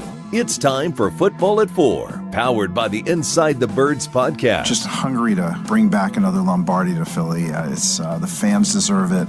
Our team deserves it. Culture begs for it. Now live, this is Football at 4. And Football at 4 is powered by the Inside the Birds podcast. It's brought to you by Bet365. Whatever the sport, whatever the moment, it's never ordinary at Bet365. It's a Mosher Monday edition. That means we go to the mailbag. We answer your Mosher mailbag questions. A lot of them NFC related. We did the segments last week where we looked at NFC contenders. So we asked for questions that were kind of NFC related here. So we'll see what the people came up with on this Mosher mailbag Monday edition of the Sports Bash live on 97.3 ESPN. Jeff Mosher from the Inside the Birds podcast joined us for a Mosher Monday edition. What's up, Mosher? We are almost 2 weeks. Tomorrow will be 2 weeks to Eagles report day at training camp. Feel the excitement. I know you were in Wildwood this weekend partying it up, but those days are coming to an end soon. I know. My summer is about to be cut short, but I'm going to make the most of these next 2 weeks. Make the most of these next 2 weeks because July 22nd, Eagles report, the 23rd, they will be on the field. Before we get into the mailbag questions today, I do want to get a quick thought from you on Bryce Huff, who basically said he knew right away that this wasn't going to work here in Philadelphia. No reporting on that throughout the year. Was like he unhappy, or he just like kind of knew that this was like he had instant buyer's remorse, I guess. I guess he liked cashing his check, but he didn't like the fact that he made the decision to come here. Yeah, it would be Howie who had the buyer's remorse. He had the what? I don't know, the accepting employee's remorse. Yeah, exactly. I'm sure he wasn't upset to go to the bank and cash a check every week. Some of it is probably in his mind. I think I don't want to call it revisionist history, but I'm sure he may have seen some things, some writing on the wall, but there was no reason why you're a pass rusher. You can get the job done, even if the scheme isn't the right fit. It seemed like I never want to accuse a guy of not giving it all. I don't know. But I don't know that he worked his hardest to try to make it right when he started to see things were wrong. Yeah, I mean, I wasn't a big fan of the signing. It's not to say like, hey, I told you so, but it just seemed like a weird fit. And my point was, look, he might be a really good player, but to live up to what Reddick brought to this team, I thought was going to be a lot for him to kind of try to duplicate that, and he never came close to that. And it just seemed like square peg, round hole almost from the beginning. Like when you saw this signing, though, of Bryce Huff, did you say, hey, smart signing, this is going to be a good fit, or did it seem like a bad fit, right? Because why was it a bad fit? Right. No, we had questions. I mean, we felt like there were a lot of good metrics about his pass rush win rate that seemed to make sense for what the Eagles like to do. But we also knew that, and we talked about it a lot when they signed him, that he was not a full-time edge rusher. He was for the Jets, he was a DPR, designated pass rusher. So we really didn't know how his defense would hold up against the run. And, spoiler alert, it was not very good. Nor do we know how he would adjust to sort of playing more of an outside linebacker where you can drop and cover and rush the passer both, as opposed to putting your hand in the dirt. So yeah, we had questions about it. Plus the fact that it was really one breakout year, compared to like other signings that the Eagles have made in the past. But, same thing. You could say the same thing about Reddick. Reddick had two really good years before he came to the Eagles. But you remember his first few years, they used him incorrectly in Arizona. Yeah. Sometimes it's fit, sometimes it's want to. It could be a whole lot of different things. But I remember at the time we had some curiosity about it, but I could not have predicted it would have been as terrible as it was. No, and he just never got into a rhythm. Then he got hurt, and then seemingly once he got hurt, that was all she wrote for Bryce Huff. It is a Mosher Mailbag Monday. A lot of questions in the mailbag, so let's get to them today. We're going to start off with Rick in Summers Point wants to know for the Mosher Mailbag Monday, which NFC team in your mind poses the biggest threat to the Eagles this year? Do you go Niners, Lions, Washington, Dallas, or someone else? Rick in Summers Point. Niners, Lions, Commanders, Cowboys, or someone else. Well, I don't know why. I think we talked about this last week. I feel like I'm on LA Rams Island. I feel like I'm one of the few people who thinks the Rams are a really good team. And I thought that they gave the Eagles the toughest game last year in the playoffs. I don't think that's breaking news to say that. And not only that, I mean, they showed a pretty good resilience just by, it's not like they're a cold weather team and they came into a snowstorm and gave the Eagles all they had. I've always said I thought their coaching staff is among the best in the league, not just McVay, but the entire coaching staff. And they got Devontae Adams, and they have a really nice young defense. I think they have more gains than losses this offseason, so they're equipped to be better. So I would put the Rams in there among those teams that Rick did not list. And I'd also throw the Packers in there. I think I said to you last week, Mike, if Jordan Love plays like 20% better than he did last year, and he played pretty well last year. They won, 13 games, 12 games, whatever it was. If he plays 20% better, I think that they could be a really dangerous team. All right, this one's from Joe in Marmora, and he wants to know, this one's about the Lions. Are the Lions ready to take the next step after a disappointing loss to Washington? They lost both coordinators, Joe in Marmora. Yeah, and that's, from a 53-man roster standpoint, when healthy, I think the Lions are the biggest threat to the Eagles from talent to talent. But the loss of both coordinators, I think, is not anything to be underestimated. Both of those guys did an unbelievable job. They're both head coaches. We saw what happened a couple of years ago when the Eagles lost their offensive and defensive coordinator after going to the Super Bowl, right? Took a step back and then had to clean some house to take another step forward. Now, Dan Campbell still there, so he deserves the benefit of the doubt. And they do have a lot of talent. So I expect that the Lions will be a very good team still. But you always wonder about sort of that magic carpet ride that looked like they were headed on until all the injuries derailed them last year. Can they reprise that with two new coordinators? All right, this one is a question from Joe in Northfield. Has Dallas done enough in the offseason to be a true NFC East contender this season, or more disappointment? They made some good additions, and if healthy, could be interesting. Yeah, that's a good question. I mean, it's not like they had the busiest of off seasons. So to answer the question, have they done enough? On the surface, it doesn't look like that. I mean, obviously getting Pickens from the Steelers was significant. They really needed a wide receiver to put on the outside across from CeeDee Lamb. But they have no running game or at least they don't have what looks like a running game. I mean, Javonte Williams had a really nice rookie year with the Broncos, and he had that really bad knee injury, and he just hasn't been the same. Miles Sanders is a backup. Jadon Blue is a fifth-round pick. It just doesn't feel like, for a team that likes to run and, drafted this run-mauling guard in the first round in Tyler Booker, they don't really, to me, have some kind of weapon in the run game like they used to when they had Ezekiel Elliott or even Tony Pollard. So I don't know that they've done enough offensively to be that much more explosive other than getting George Pickens, which will help.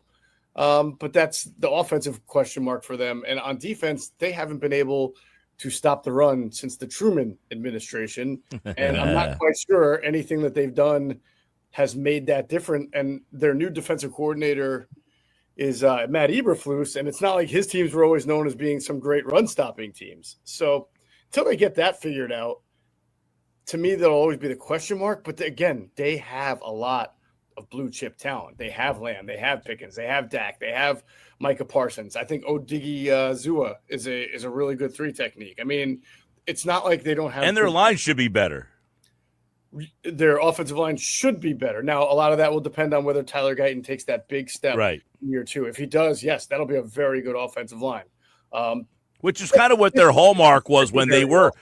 That was when they were good. It's when they had that really good offensive line and Zeke, Yep. And then the secondary to me has some question marks. But I think if it's healthy, if Trayvon Diggs can be healthy, and that's a big question mark, and Deron Bland, maybe it's better than it looks. All right, Mosher Mailbag Monday. Jordan Love and the Packers young core, a better team this year. Feel like they are always overhyped. Chris in North Wildwood. I think it would be unfair to say they're overhyped. I mean, they were a pretty good team last year. They won double-digit games in maybe the toughest division in all of football, right? The NFC North had three teams that I believe, won double-digit games with the Lions and the Vikings. So I think they're a good team. I think we talked about this last week. They had 5 losses, like 3 were by a possession or less. You know what I'm saying? Like 8 points or less. So I think they're good. That's why I say they're the type of team that if they play 20% better than last year, 15, 20% better, they're going to be pretty good. Well, they got a lot of hype after they won that playoff game 2 years ago. Yeah. They beat the Niners in that game. No, they beat Dallas. They beat Dallas. Yeah. They lost to the Niners. Nobody should get that much hype for beating the Cowboys in a playoff game. Right, exactly. But they got a lot of hype for that was an upset, and then they were like the big team last year.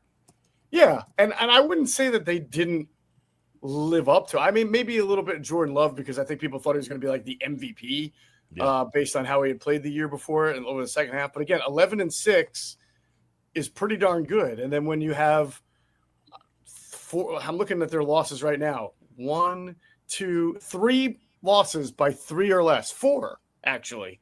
That just shows you like bouncing the football one way. It could have been a 14-win team. Yeah, they're good. They're good. Yeah, they are good. And they went out and got a Matthew Golden, the wide receiver from Texas this year. So that is an addition that Aaron Rodgers never got. They finally went out and got a wide receiver. Sports Bash, Mosher Mailbag Monday edition of Football at 4 here. Let's go to Jim in Haddonfield. Which NFC team took the biggest leap in the offseason? Maybe a team we aren't talking enough about. NFC team that took the biggest leap. It could be the Seahawks without really doing a whole lot, just by having second year of Mike McDonald there, having another draft in the division in the vision of what he wants. Actually, I think again the summer we talked about the Cardinals also strike me as a team that could make a jump if some things go their way. I mean, they got Josh Sweat. They were starting to improve as it is last year. They play in a tough division, but they have some games where they're impressive, and others where they remind you that they're the Cardinals. But they were 8-9, and I feel like they are a team. It's between them and the Seahawks. One of those two teams can make a jump, and I will throw this in here. I could see, just based on how Dave Canales was able to get Bryce Young to play quarterback over the second half of last year, maybe the Panthers are one of those surprising teams, because when you talk about a big jump, you gotta be coming from low, right? So the Panthers won 5 games last year. Could they get to 9 or 10 this year? Yeah, I could maybe see that. That would be very interesting. But you're right. It's like you've been bad, and one of these years it's just like you get the schedule and it just kind of all, I don't know what NFC North's crossover games are, but they do make a big deal when it's like that is a big factor, is where you get that worst to first team is because you got the schedule that kind of just lined up for you. So I like that pick of the Carolina Panthers. Yeah, and in the spirit of Jim's question, because he's asking who took the biggest leap by the moves they made in the offseason. I mean, it's hard to not consider the Bears just by getting Ben Johnson, just by, the guys that they drafted in the first round, Colson Loveland, right? I mean, and then they traded for Joe Tooney. They traded for the Rams offensive lineman, Jonah Jackson. So, I mean, the Bears certainly made a ton of both personnel and coaching upgrades to the point where you could see them going from 5 wins to maybe 10 or 11 or 12. By the way, Carolina plays the NFC West and the AFC East. So they've got a little pocket there of Patriots, Dolphins, Jets, Bills. They play them very early in the year. And then you've got Cardinals, Niners, Rams, and Seahawks in there. So that's their crossover. So that is a tough little group of games there. All right, let's go to Gary and Vineland, who wants to know, do you think Matthew Stafford and the Rams are the one team that can beat the Eagles? Well, I think there's more than one team that could beat the Eagles. But, going back to our conversation, I think the Rams have a really impressive amount of young talent, but then they've also got some really good veterans in Stafford and Devontae Adams. So, and again, I just think so highly of their coaching staff and their talent development that if they don't turn the ball over, they win. They beat the Eagles. Now the Eagles made those turnovers happen. I'm not trying to take anything credit away from there, but those were huge parts of the game, and it happened. And you don't always get that every single game. Mm-hmm. All right, let's go to a couple more here. Jeff Mosher, Monday Mailbag, Jerry in Egg Harbor Township. How big of a wild card are the Bears? Caleb Williams, revamped offense. They got the new head coach there as well. I thought they added the 2 offensive linemen. Last year it's like they added the skill position players. That didn't work. Then they went the other direction and got some linemen. Hey, good idea. Yeah.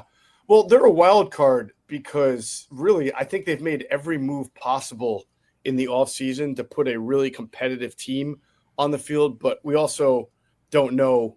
We haven't yet seen if Caleb Williams, right, is going to be the franchise quarterback that you want when you draft a guy number 1 overall. So the pieces are all in place, and again, I mentioned the fact that they not only drafted Colston Loveland, but also, Roma Dunze from the year before.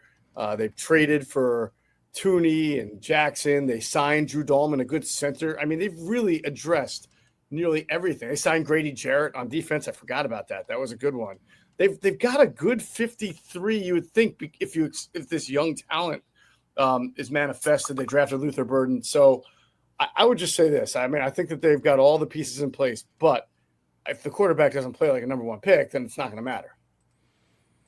Steven Bridgeton. What's up, Steve? Mosher Mailbag Monday. Which team has too high of expectations in the NFC and won't be as good as we think? Oh, that's a really good question. Which team has too high of expectations in the NFC and won't be as good as we think? Couple candidates. Yeah, I wonder how if the Bucs can keep this thing going after losing their offensive coordinator, what's his name, Liam Cohen, right, to the Jaguars. But I gotta admit, Mayfield's played really well now for a couple of years here, despite having 2 different OCs. So that could be a team. And as much as I've talked about the Rams, they're a team that has a lot of bust potential as well, because if Stafford gets hurt, he's an older guy, Devontae Adams gets hurt. It's not like they're as well balanced offensively. If they have a couple guys regression, you could see that bother in being bad. I just can't see the Lions taking such a huge step back from 15 wins that they only win like 9 games, right? I feel like that's the spirit of the question. Well, it's like which team? It feels like there's a lot of teams like Tampa, Atlanta, Seattle, Arizona, San Francisco, LA. Like they're all in that like 9 to 11 range, maybe. Yeah. And who's the team that ends up with like 5 or 6 out of that group? Yeah, Minnesota, maybe Minnesota. Maybe because they have a new quarterback, but I also feel like expectations are tempered a little bit for Minnesota because of that. Well, they did win 13 games last year, right? So 14 actually. Yeah. I think maybe the Cardinals, because they've been on the rise. I just mentioned them. They made a lot of moves, but I've never been a huge Kyler Murray guy. So could that team just lose a bunch of games early, get bad morale, a couple injuries, and then wind up only winning 6 games? Absolutely. All right, let's do a few more here, Jeff Mosher. A Mosher Mailbag Monday edition. Another Stephen Galloway. The biggest Eagles concern, wear and tear from last year's playoff run. There's a wrinkle. That's an interesting question, Steve. And I would say I don't think that's my overall concern with the Eagles wear and tear, because they have so many young guys stepping into positions, whether it's Nolan Smith or Jalix Hunt or potentially Keely Ringo. I would say that's my biggest concern for Saquon Barkley. When you touch the ball, what was it, 345 times or more than that if you count the playoffs, right? Once you start getting into your touches in that 400 range, it's quite a bit, anywhere between 400 and 500. Remember when the Eagles signed DeMarco Murray coming off that year in Dallas where he had almost 500 touches and he just wasn't the same guy. Now, Saquon's like 300 times the athlete that DeMarco Murray was. But nonetheless, wear and tear on a running back is a real thing. So I do wonder, for his sake, is wear and tear going to be an issue going into 2025? Yeah, that's one of the big questions I think with the new coordinator is he going to have I don't want to say a lesser version of Saquon, but will he use him less and needing to get more from everybody else? It's like you don't have the same toy that Kellen Moore got to play with. Right. And it's also probably a fair question for the offensive line, too. I mean, you have Cam Jurgens coming off of back surgery. That's always, for an offensive lineman, not not what you want ideally. Landon Dickerson coming off that injury, and then Lane Johnson has had to deal with some injuries throughout his career, and he's another year older. So I think that would be a fair potential concern. I'll tell you what, there was another question that came in earlier that we didn't get to, but I can bring it up to you. It says, which NFC team is best built to dethrone the Eagles in 2025? So we can kind of finish up with that one. I think Washington has done a nice job in terms of when you get that quarterback and you get it in like number 2, sometimes the quarterback's pretty good. It's just that he has nothing around them, and then they fail ultimately. The fact that they were that good and they got the quarterback and now have been able to go get Tunsil and Connerly, they avoided that year where you get the quarterback and he gets has a miserable year, which stunts your growth sometimes. I think the fact that they were able to be good, got that experience, and now we're able to go get 2 bookend linemen. I'm intrigued that, when you say best built, Washington is now doing what Philadelphia has. Go get the line. Go get the tackles. They went out and got Debo. I know we're kind of up in the air, but the Eagles had Devontae and nobody else. They went out and got A.J. Brown. They had McLaurin and nobody else. They went out and got Debo. Now, is he A.J. Brown? Probably not, but I think Washington might be getting towards best built. Yeah, they drafted an offensive lineman, Connerly, in the first round. They drafted the corner in the second round, and I kept thinking, man, the Commanders seem to be making moves that you would ordinarily say the Eagles do this kind of thing too. Sort of high risk, low reward. It's not like they give up a first round pick for Deebo Samuel, or Laramie Tunsil. They had a lot of draft stock. I thought they drafted smart. They have offensive line depth for the first time in years because they have a couple of starters and Algaretti and Wiley who may not start now and be top backups. So but from a strategical standpoint also, Mike, I think that the way to try to beat Vic Fangio's defense is to take what the defense gives and move the ball methodically and deliberately, because there's going to be holes and voids in the zones. And the 2 teams that I think that do that really well and have the personnel to do that are the Commanders and the Rams.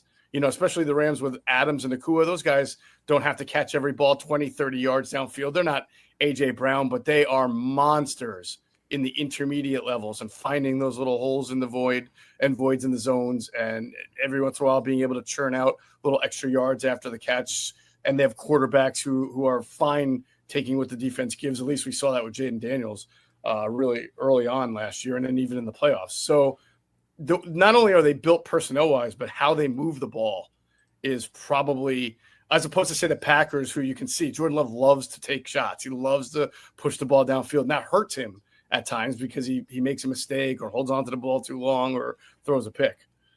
All right, there you go. It's a Mosher Mailbag Monday. We got more questions we'll get to next Monday here, and we're getting closer. Next Monday will be the 14th, which is also the Home Run Derby. And then the 21st will be the eve of Eagles reporting. So we'll have 2 more Mosher Mailbag Mondays, kind of smorgasbord grab bags, and then we'll get into training camp Mosher Monday questions. And then the season will be here, and we'll recap games on Mondays after the Sunday games. And that's all happening soon right here on Football at 4, powered by the Inside the Birds podcast. Thanks, Moshe. You got it. Take care, Mike. All right, there are good questions, everybody. Appreciate it, as always. As everybody gets involved in the mailbag, you can get your questions asked and answered, I should say.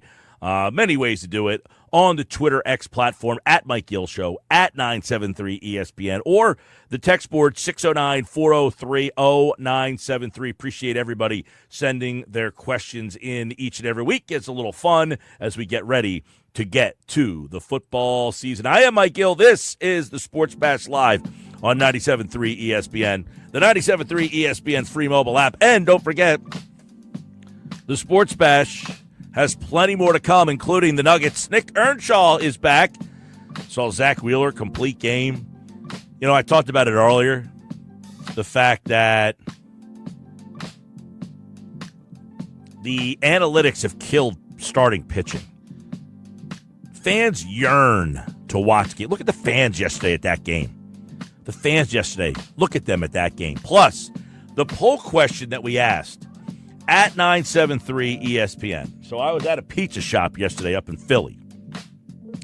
And at the pizza shop, the guy ordered, I guess, a grandma's slice of pizza.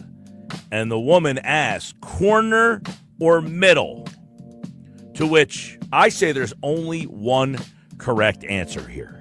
We're going to reveal that answer coming up next. But you can vote at 973 ESPN, at Mike Gill Show. There's only one answer. Corner, slice, or middle for a grandma-style pie. What is it? You're getting one slice. Vote now at 973 ESPN, at Mike Gill Show. Nuggets next. Sports Bash rolls on 97.3 ESPN.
This is the Sports Bash with Mike Gill on 97.3 ESPN and the 97.3 ESPN free mobile app.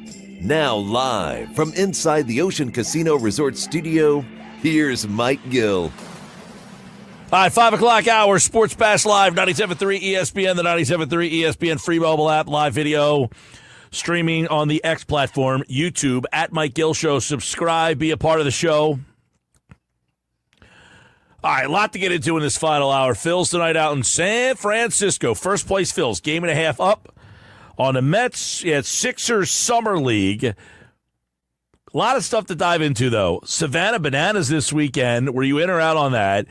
Nathan's hot dog eating competition. Joey Chestnut, epic performance again. In or out? What did you watch? What did you not watch? Our poll question at Mike Gill Show. Sixers over/under wins. All of that right now. Let's get into it. Ryan Rothstein's back to start the 5 o'clock hour. One segment today. Let's get into it. I just threw a bunch at you. What are we diving into first? Yeah, you did. We have a lot of options. But I want to start Sixers, but I have to throw this little all-star snub conversation at you because I haven't had a chance to discuss Trey Turner with you. And I'm trying to... Me and the Nuggets just got into this, all right? Oh, okay, so we don't. I'm just saying, like, to apologize about all of your takes on him. No, listen, I think he got snubbed, but there is no snubs anymore. Okay, every team has to have one player, so when that happens, there's no snubs because there are undeserving players all the time. You can't have a snub when you have undeserving players making the team. All right, well, listen, snub, dub, whatever you want, a blub. My whole point with this conversation is... Yes, I've been tough on Trey Turner. I've never seen Mike Gill be as critical as Mike Gill ever was with Trey Turner earlier in the year. I mean, I have tweets, $300 million, he shouldn't be making $30 million. I mean, you were firing at this dude. Oh, I still agree with that. The National League in hits. I mean, he's an all-star. He is an all-star. He's having a good year. He's having a better year than I would have given him, thought at the beginning of the year that he could have. He's still not worth $300 million. I mean, he's having a good year. That's not debatable here. I'm not going to sit here and say, well, but I don't think this is what people thought they were going to get from Trey Turner when they signed him in terms of a guy who, like, maybe it was. Okay, maybe it was. High batting average, high on-base guy, stolen bases. Yeah, maybe this is what they thought they were getting from him. But here's the thing. He actually hit with power, hit 26 home runs at one of his seasons here. So I think they thought they were going to get a guy that, here's what I would ask. When Trey Turner comes to the plate, do you feel like, yes, Trey Turner's up? No, I don't. You and I have talked about that exact point a few different times, MG. I agree with you. No, but I feel like we unfairly have a certain perception of him because I look at his numbers right now and you say, he's still not producing how we expected him to produce, how we want him to produce. I don't know, man. I mean, he's batting 300. He's stealing bases. He's leading off. He's getting hits. I mean, he's doing everything right now. He still has a forgettable, punchable face, but he's he's an all-star. I mean, how much better do we want him to play? Well, he didn't make the All-Star game, but that being said, I know what he said. No, and listen, I think you're right.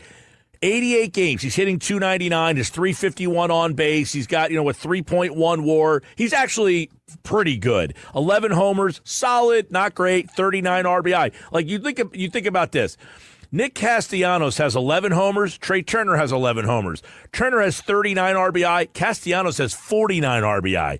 All we do is bemoan that Castellanos stinks, and Trey Turner, we're saying, this guy's an all-star. Well, the .351 on base, there's where the big difference is. I think where Turner is now adding more value is his numbers where they are right now are more acceptable in the leadoff hole. When he was in the number 2 spot, I think you were hoping for a little bit more in terms of run production so that when he comes to the plate, you're like, oh, yeah, Turner's up to bat. Now you're like, hey, can he just get on base so that people can drive him in? It's a different mindset that you now are saying as the leadoff guy, be the guy that gets on base, be the guy that steals some bases, and I think that has changed his value a little bit. Yeah, it's he's an interesting case study, especially with Philly fans. And I lean on the side with you. I just kid with you to start this conversation because I'm with you, but I also feel like, especially as of late, the past 2, 3, 4 weeks, he's really maybe turned the page and really solidified himself as a leadoff. I'm not here to criticize him either. I think he's having a good year. All I'm saying is big picture, $300 million at the end of that deal, you're going to be asking yourself, is this guy is he going to be able to hit 300 with a 350 on base and 22 stolen bases when he's 36, 37, 38, 39 years old? I'm not so sure about that. So mine is more of a big picture take than it is right now. Like, this guy stinks right now. I think it's more 5 years from now when you still have 5 more years to pay him. I think that's when you're going to look at this and say, yeah, this is a problem.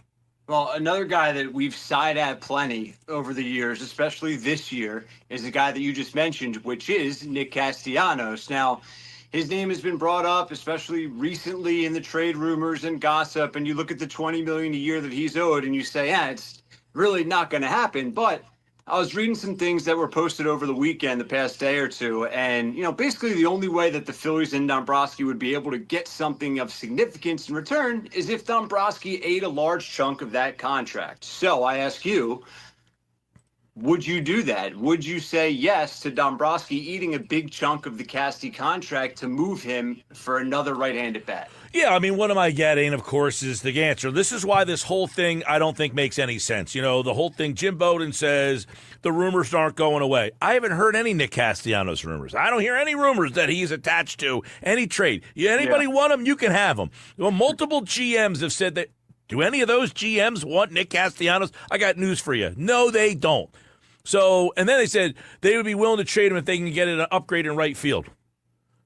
Who's trading a better right fielder for Nick Castellanos? So you'd have to make multiple moves to make that happen. I just don't see how this makes sense. To answer your question, yes, I'd trade Nick Castellanos in a heartbeat if I can get out of that deal. Now, what I have to pay to get out of the deal? That is a part of it that I might be willing to do, and here's why. I would. Yeah. I'd be willing to do it because I have to change the complexity of this lineup. So if I'm getting somebody that's going to change the lineup, Nick Castellanos is duplicitous to Alec Bohm. I have 2 slap hitters hitting in the 4 and 5 spots in my order. I have to find somebody who gives me something else. I prefer Bohm over Castellanos, so I would take Bohm and trade Castellanos if I could. Do you have concern with Luzardo right now? Are you in the panic meter yet with Luzardo right now? I don't think panic meter, but where I am with Luzardo is I am opening up to the fact that I think he's the guy that goes to the bullpen, and he's a guy, he's got good stuff. He has hard stuff that you can throw. Bullpen pitchers are kind of 2-pitch guys that he can really focus on throwing fastball and that sweeper and just focus on those 2 pitches for an inning. Can he pitch a 7th inning and give you a good 7th or 8th inning? So I think Luzardo is a guy that now I'm kind of shifting my focus to. Is he one of the bullpen pieces? Dave Dombrowski said it on the podcast Starkville a couple of weeks ago that, hey, 2 of our starting pitchers are going to have to go to the bullpen. Can Luzardo be that bullpen guy? I think I'm coming to terms with he's probably going to be that bullpen guy.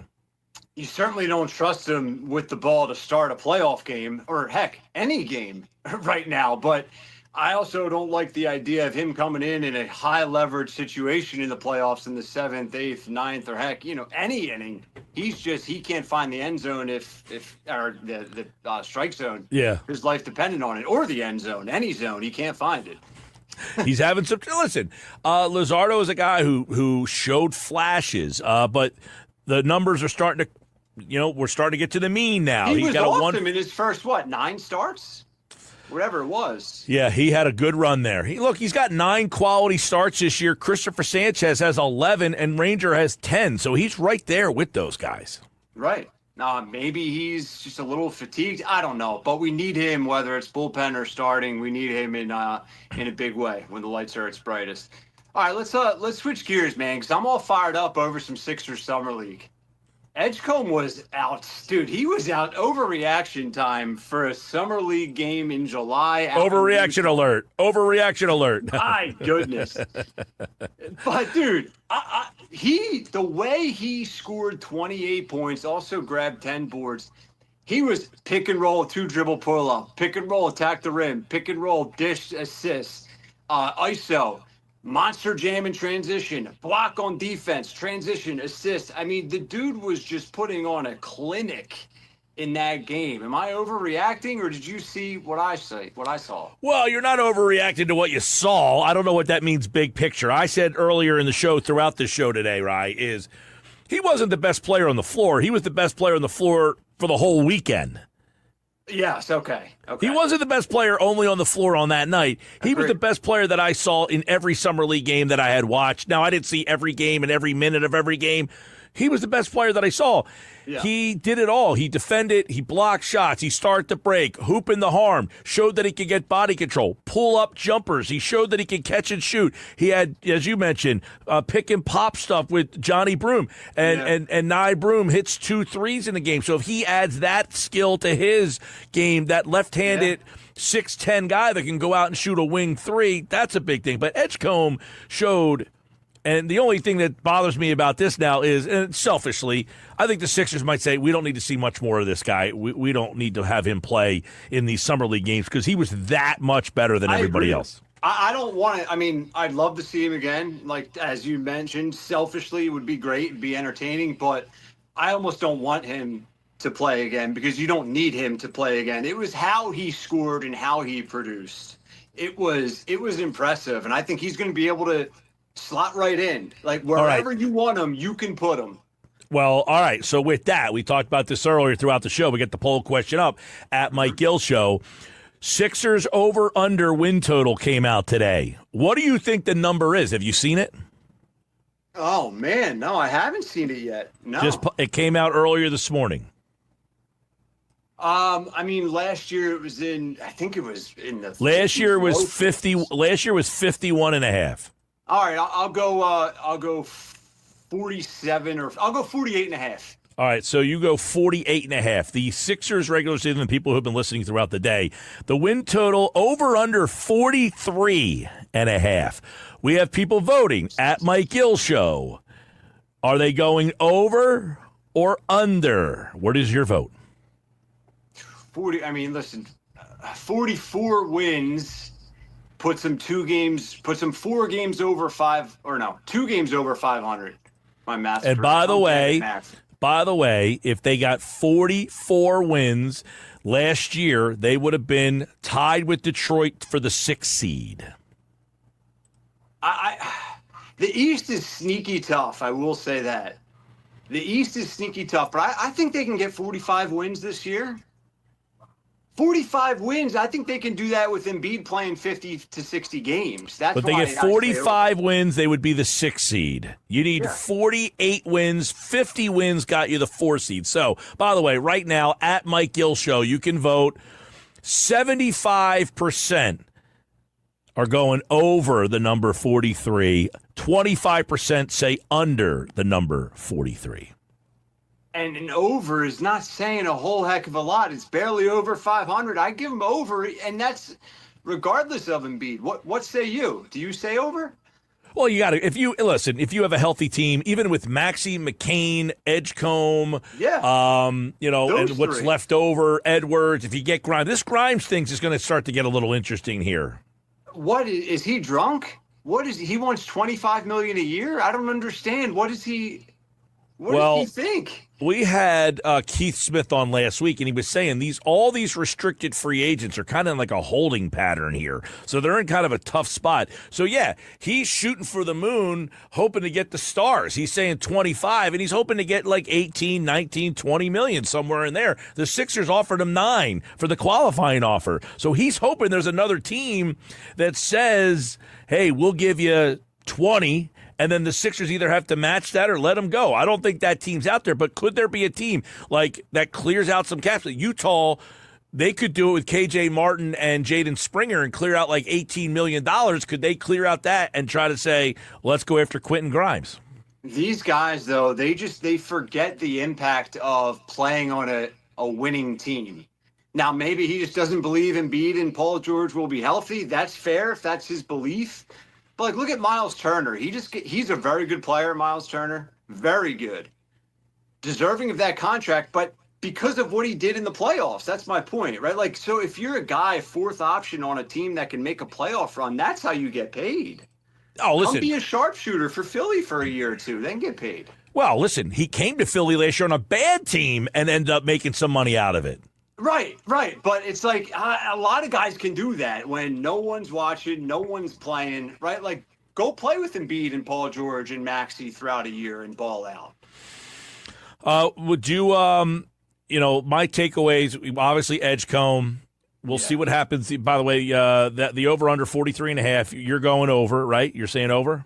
I'll go over, yeah. All right, I'm on the over, 43.5. They won 24 games last year, by the way, so it's not a fait accompli. But last year, their win total to start the season was 51.5. Obviously, they failed miserably on that. Right now, it's 43.5. And as I said, the poll question, it's about 75-25. So people are there. But I thought Adem Bona was like old man strength good. Like, he just kicked Kyle Filipowski's ass up and down the court all night long. Literally, I texted a buddy of mine. I was like, Bona looks strong. And he said exactly what you said. He's like, dude, he's 8 years older than everyone out there. I don't know. He's not, though. I know. He was just kidding, being dramatic about it. But he is the old guy out there. Not really. I mean, he's 22 years old, which a lot of the 23. I was going to say, a lot of the Utah players, like Walter Clayton, he's 22, even though he's a rookie because he played all 4 years. Filipowski's 21. So, like, a lot of the guys out there, Elijah Harkless, he's 25. By the way, they had Jaden Springer's out there. How many years has he been in the league? I mean, I feel like Springer's been in the league for like 5 years. So, yeah, I mean, he looks old, but he's only 22, Bona. He's he looks like he put on a solid 15 pounds of muscle. No question. He was jacked. Yeah, he added something to his game, right? He added something. He caught the ball in the corner, put the ball on the floor. Yeah. Went up strong. That dunk he had, I mean, he ball faked. I don't know how anybody thought he was shooting that jumper. His problem, even, last year, it was his basketball IQ. He would come into the game, he'd pick up 3 fouls in 30 seconds. Like, he needs to improve on that. I think if he can improve on that this year, he can be the guy that spells Embiid for 15 to 20 a game. We'll see, though. All right. So are you in or out? Are you sighing Savannah Bananas? I'm a big fan of Savannah Bananas, man. I mean, I've never seen him in person, but it's on my bucket list. Okay, so the other night I was asking because they played before the Sixers Summer League game, and my timeline was just filled with people of like, get this fake baseball. I'm waiting for the Sixer game. I'm like, the Sixer game's not starting. That's why, but I'm a big banana guy. I'm into the bananas. Me too. Now, I will say this. I don't watch it like consistently on TV because it's a product that you want to almost save for when and if you go in person. But, the people that are angry about it on TV, like, get a life, bro. I mean, it's entertainment. If you're watching it, like, to cheer for somebody or the competition, then it's not for you. But, it's just something to, like, pass the time. Hot dog eating competition, in or out? You know what, man? I sigh at it. I almost hate sighing at it. I don't feel American, but, dude, I'm over it. Are you excited to watch these dudes scarf down 80 hot dogs still? Yes. I mean, you see it once, you see it every time. I don't know. It's a marvel. It's like, okay, last night, this is sad to say, actually, I got into one of those YouTube rabbit holes where I'm watching, like, YouTube videos of, like, Kensington Avenue in Philly. I'm like, this is, like, the saddest thing I've ever seen. And you just can't stop watching it. You just can't stop wrapping your head around it.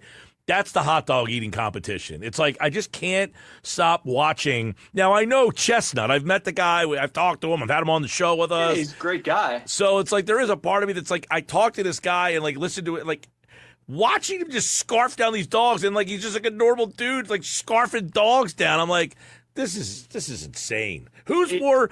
So we were talking about this the other night. Somebody asked me, who's the most famous person's phone number I have? Which, it's not like I have all these famous people on my phone. But who's more famous? Joey Chestnut on 4th of July or CM Punk? CM Punk's pretty popular, but I would say I would give Joey Chestnut the edge, maybe without the disclaimer of on July 4th. But on July 4th, it's Joey Chestnut. So, like, Joey Chestnut on that one day is more well-known than CM Punk is on his highest day. I think so. Because I think the rest of the year, I think Punk is probably ahead of him. I don't know. I think like household name. I also have former Green Bay Packers running back Amon Green's phone number. He's a 10,000-yard rusher. That's a good one. Yeah, that's a great one. Yeah. I don't know that he's more well-known than neither of those two, though.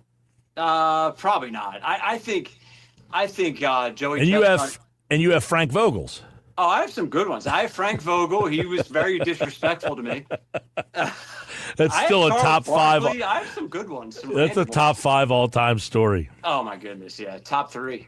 Yeah. So Chestnut wins. Yeah. So, yeah, I'm in on the hot dog eating competition. In. I'm just not like, oh, mark the calendars, baby. I'm excited. But it is a marvel when you actually sit down and watch that man scarf down. I mean, how many did he eat the other day? 70 and a half. Yeah, I mean, he can't be feeling great today, can he? I mean, No. I would imagine the indigestion is probably pretty bad. All right, we'll get out on this.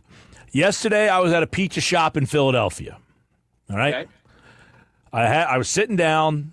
A guy walked in with his wife and his daughter. He went to the counter. He says, "Can I have that grandma pie slice?" The girl behind the counter said, "Middle or corner?" There is only one acceptable answer here. What is the answer? It's corner. Absolutely. Thank you. Man. Thank God. Who said middle? The guy. Oh, my goodness. He said, "I'll take the middle slice." I said, I would have started booing him. I gathered my stuff and quietly walked out. I said, "This guy's psychotic. I got to get out of here." Yeah. I mean, he's a serial killer or something. Yeah. Something.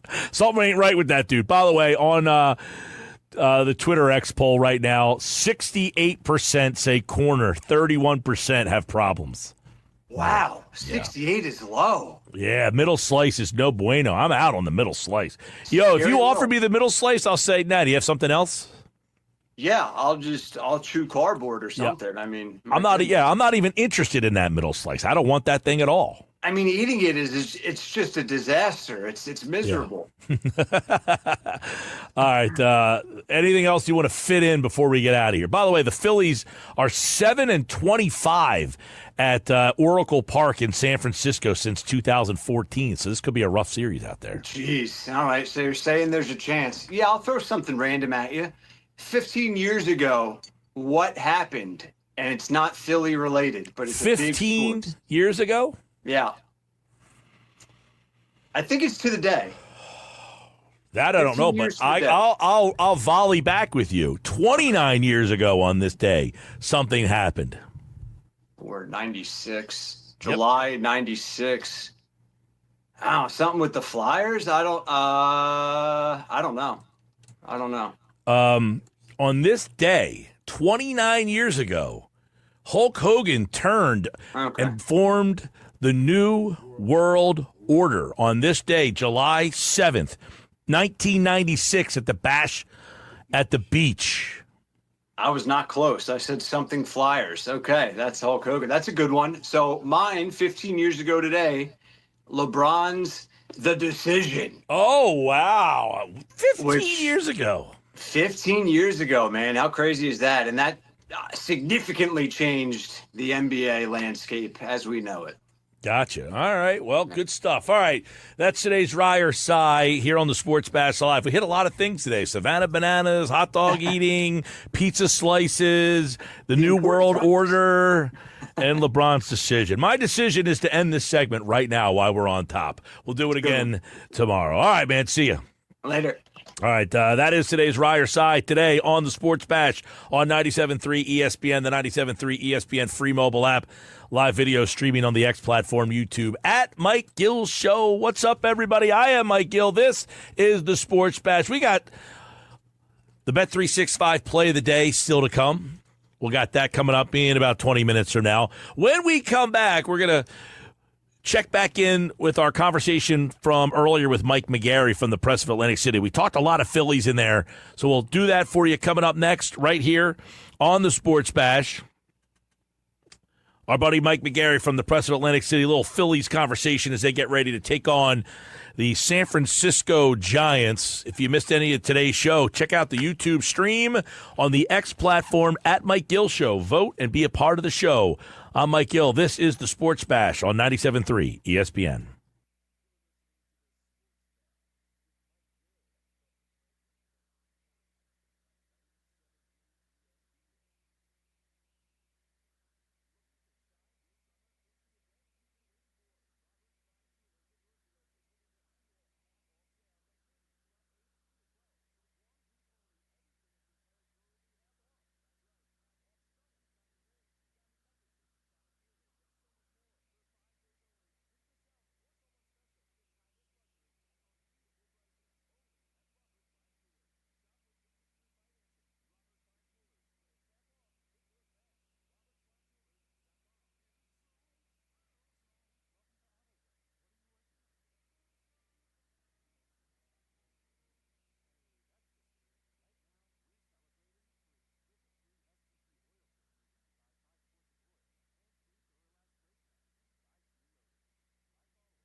analytics role in sports, but if you watch that game yesterday, you saw how deprived the fans are of the opportunity to see the rarity that is a complete game and how wild it is. That's something that was like so second nature before. The fans were cheering yesterday like it was the seventh game of a playoff series just to see Zach Wheeler finish that thing off. But of all the pitching performances you have covered over the years, that one up there has to be near the top. And it was kind of nondescript because Hayes does hit the homer, and then you look back and say, that's the only hit the guy gave up the whole day. Yeah, Mike, I've been privileged to be at a lot of great pitching performances. You know, there's been 3 no-hitters in postseason history, and I've seen 2 of them in person. Of course, the Astros combined no-hitter in the World Series against the Phillies, and of course, Holiday's great performance against the no-hitter against the Cincinnati Reds in the first game of the 2010 series. And yesterday, Zach Wheeler, as dominant as Holiday was in that no-hitter. And again, it was one fastball that kind of bleeded over the plate. Afterwards, Zach said, I should have thrown a sinker down and in. Maybe it wasn't the smartest pitch to throw, but you're right. I mean, dominant performance by Zach Wheeler, and really an electric moment when he pops out of the dugout there for the 9th inning. And again, the fans realize, hey, you don't see complete games every day. And then I thought the fans really kind of carried Wheeler home in that 9th inning. Yeah, and it's 1-1. Stott hits that home run and gives him the opportunity to finish that thing out. You wonder if, A, he would have gone out and pitched the 9th had the game still been tied, and B, whether or not they would have got the win, or he would have got the win had that game still been tied, even if he went out to pitch the 9th inning, because I think Topper said after the game that 115 was the number. Yeah, Topper said after the game that he was going to send him out there for the 9th inning regardless, and he was going to go to 115 pitches was his limit. I think he ended up throwing about 106, 107 pitches. You're exactly right, Mike. Before the Stott home run, it was we would be having a very different conversation right now if the Phillies had not managed to pull that game out. Before the Stott home run, it was almost a symptom of everything that kind of cost them in past postseasons where they got good starting pitching, but they just couldn't hit. Before the Stott home run, I think they were 0 for 10 with runners on base. 9 of those 10 outs were by strikeouts. So a bunch of poor at-bats. Stott hits the home run. Wheeler is able to finish out. It's amazing how the kind of narrative changes on a pitcher, too, on one day. It does. Mike, of course, Mike McGarry from the Press of Atlantic City is with us. Wheeler is the only pitcher of the Phillies to make the All-Star game, but Ranger Suarez on Saturday night. I mean, only 80 pitches, but still, the way he's thrown the first half of the season, and then Christopher Sanchez. Dave Dombrowski said last week on the Starkville podcast that, you only need 3 starting pitchers for the division series. You could make a strong argument. They're going to go Wheeler, Suarez, Sanchez, and then when they need that 4th guy, that's when things will get interesting. But are you at the point where Luzardo will now be the guy that is getting shifted to the bullpen? Yeah, as of right now, as of today, if you're going to go into the postseason rotation, I agree with you. I would probably go Wheeler, Sanchez, and Suarez as my top 3 starters. And then Luzardo would be, if you make a deep playoff run, he'd be that guy when they need a 4th starter, or he'd be shifted to the bullpen. And I was just thinking, Mike, the strength of the Phillies is their starting pitching. I think it's the best starting rotation in baseball. You can make a compelling case for that. But you look at this last weekend, and it's almost like the Phillies starting rotation is like a high-priced Maserati or a high-priced sports car that you keep it in the garage that you got to keep tuned up, immaculately, or at least it can misfire because, you do have some concerns with the way Luzardo has thrown, his last couple of outings, and Ranger on the pitch count admitting that he had some back and shoulder issues in his start before the last one against Atlanta. So there's no doubt that the Phillies starting pitching is like a vintage Porsche, but boy, it's amazingly how quickly that can get out of tune or out of tune-up and start to misfire a little bit. All right, Mike, what do you make of the decision? This is going all the way back to Friday now. Mick Abel gets optioned. They announce that Taijuan Walker will start tomorrow night. What's the messaging there with Abel? How do you read what that means for him and then the starting rotation the second half of the season? Yeah, kind of interesting, right? I mean, I think they sent Abel down. It's interesting they did it Friday morning.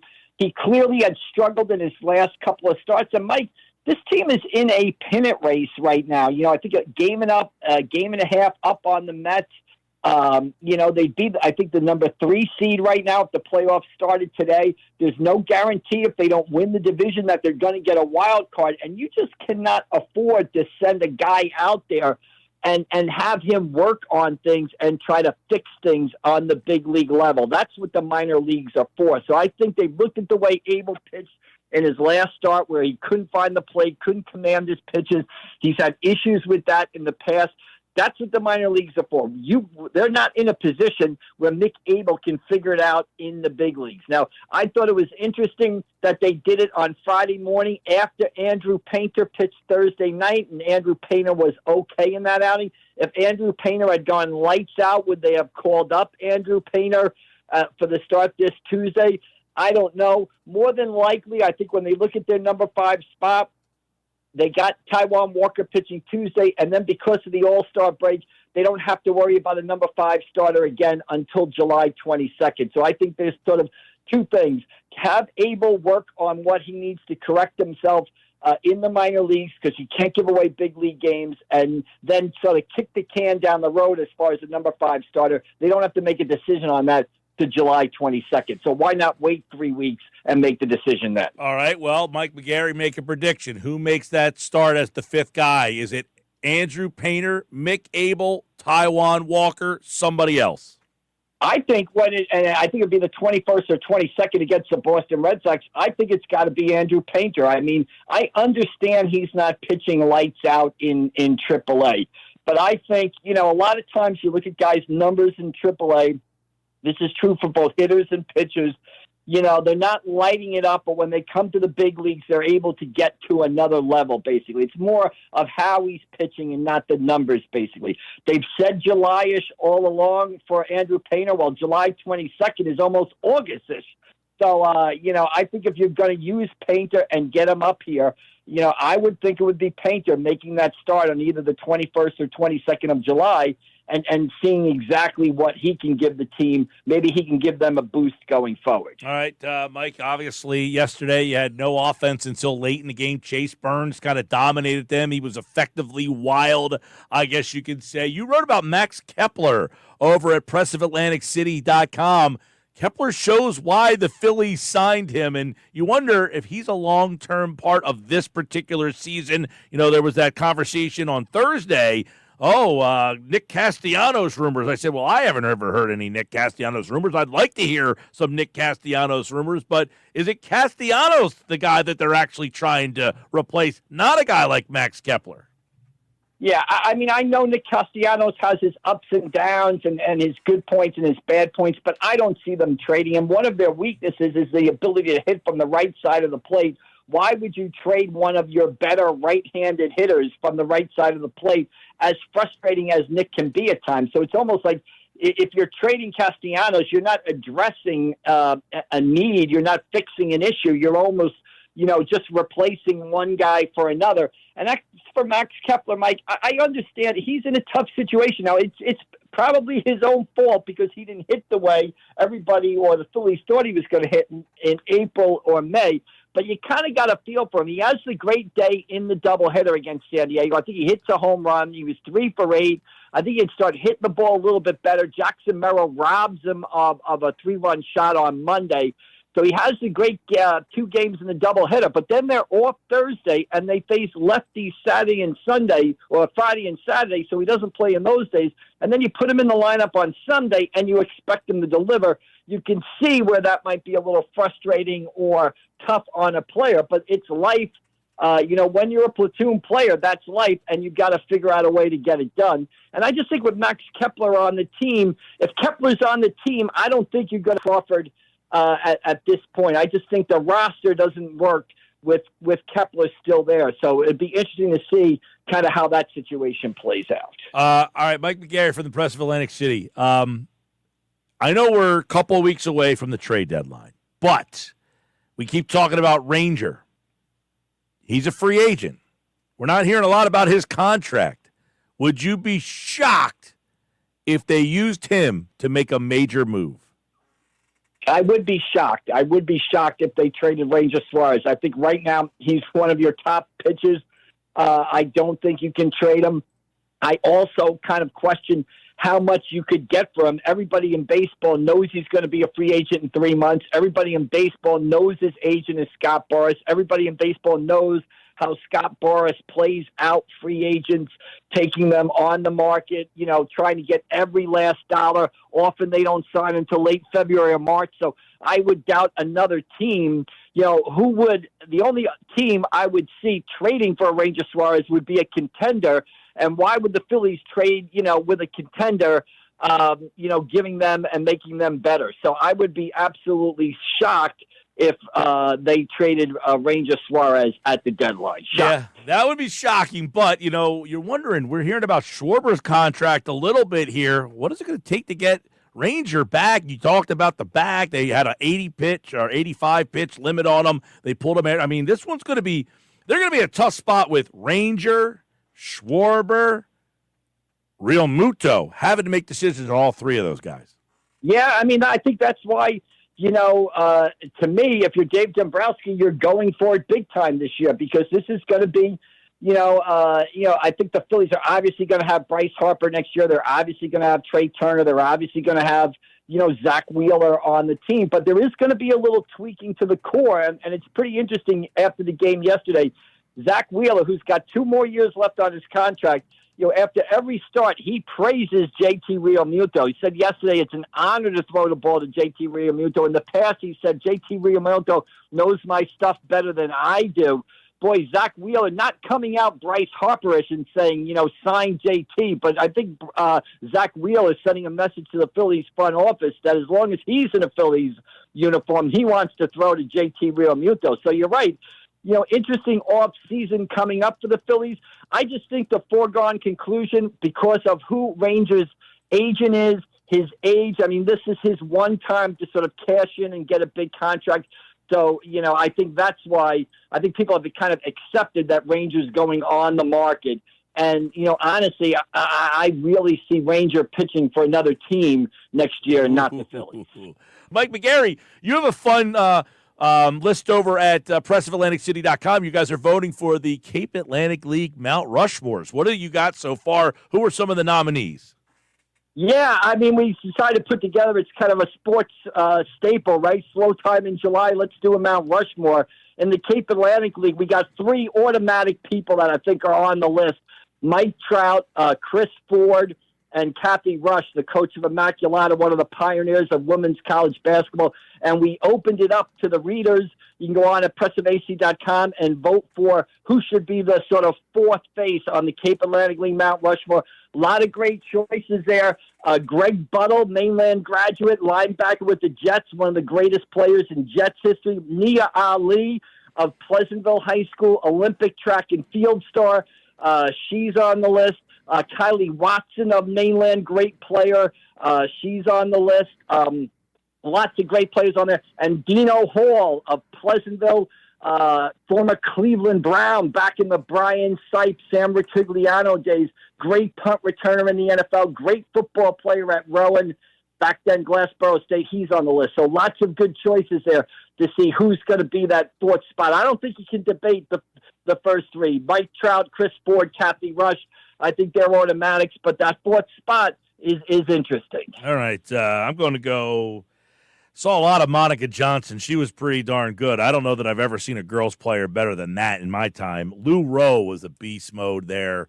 I watched him a little bit. He's right around my age bracket. So give me a vote for each of those 2. All right?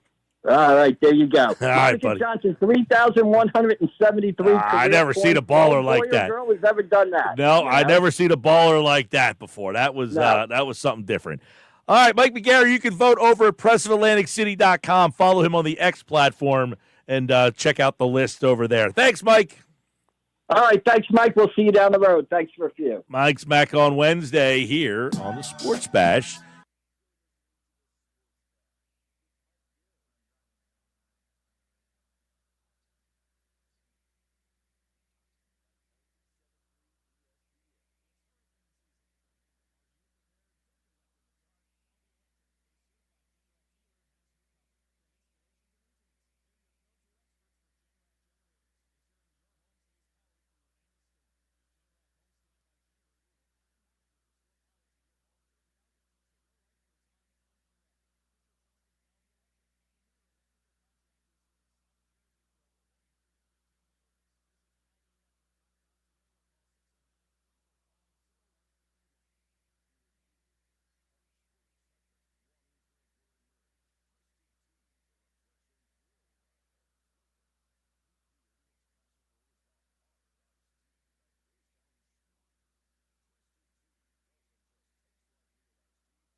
All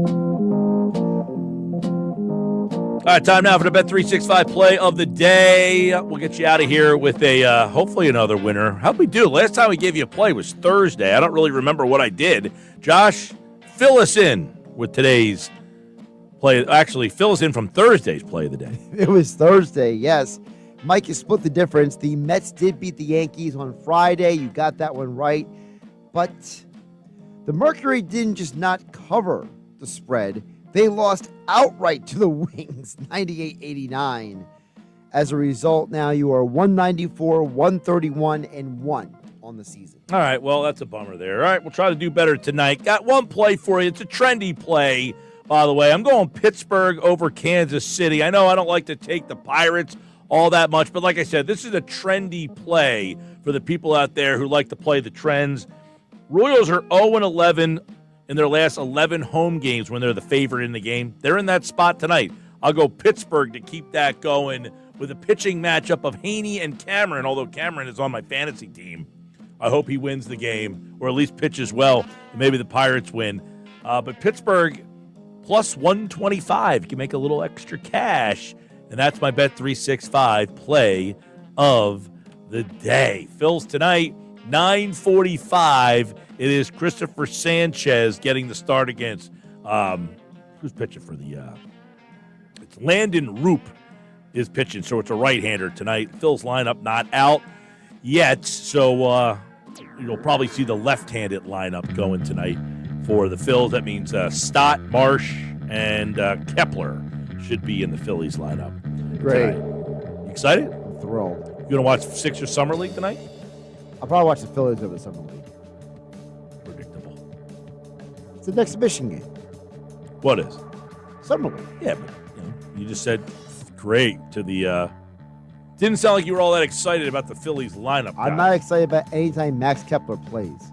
Jeez.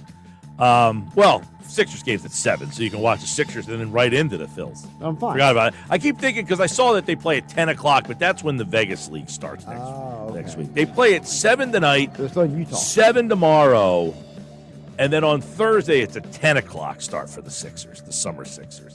All right, that's it for me. The best of the Sports Bash coming up next with our Mosher mailbag. Stick around for that. Talk to you tomorrow.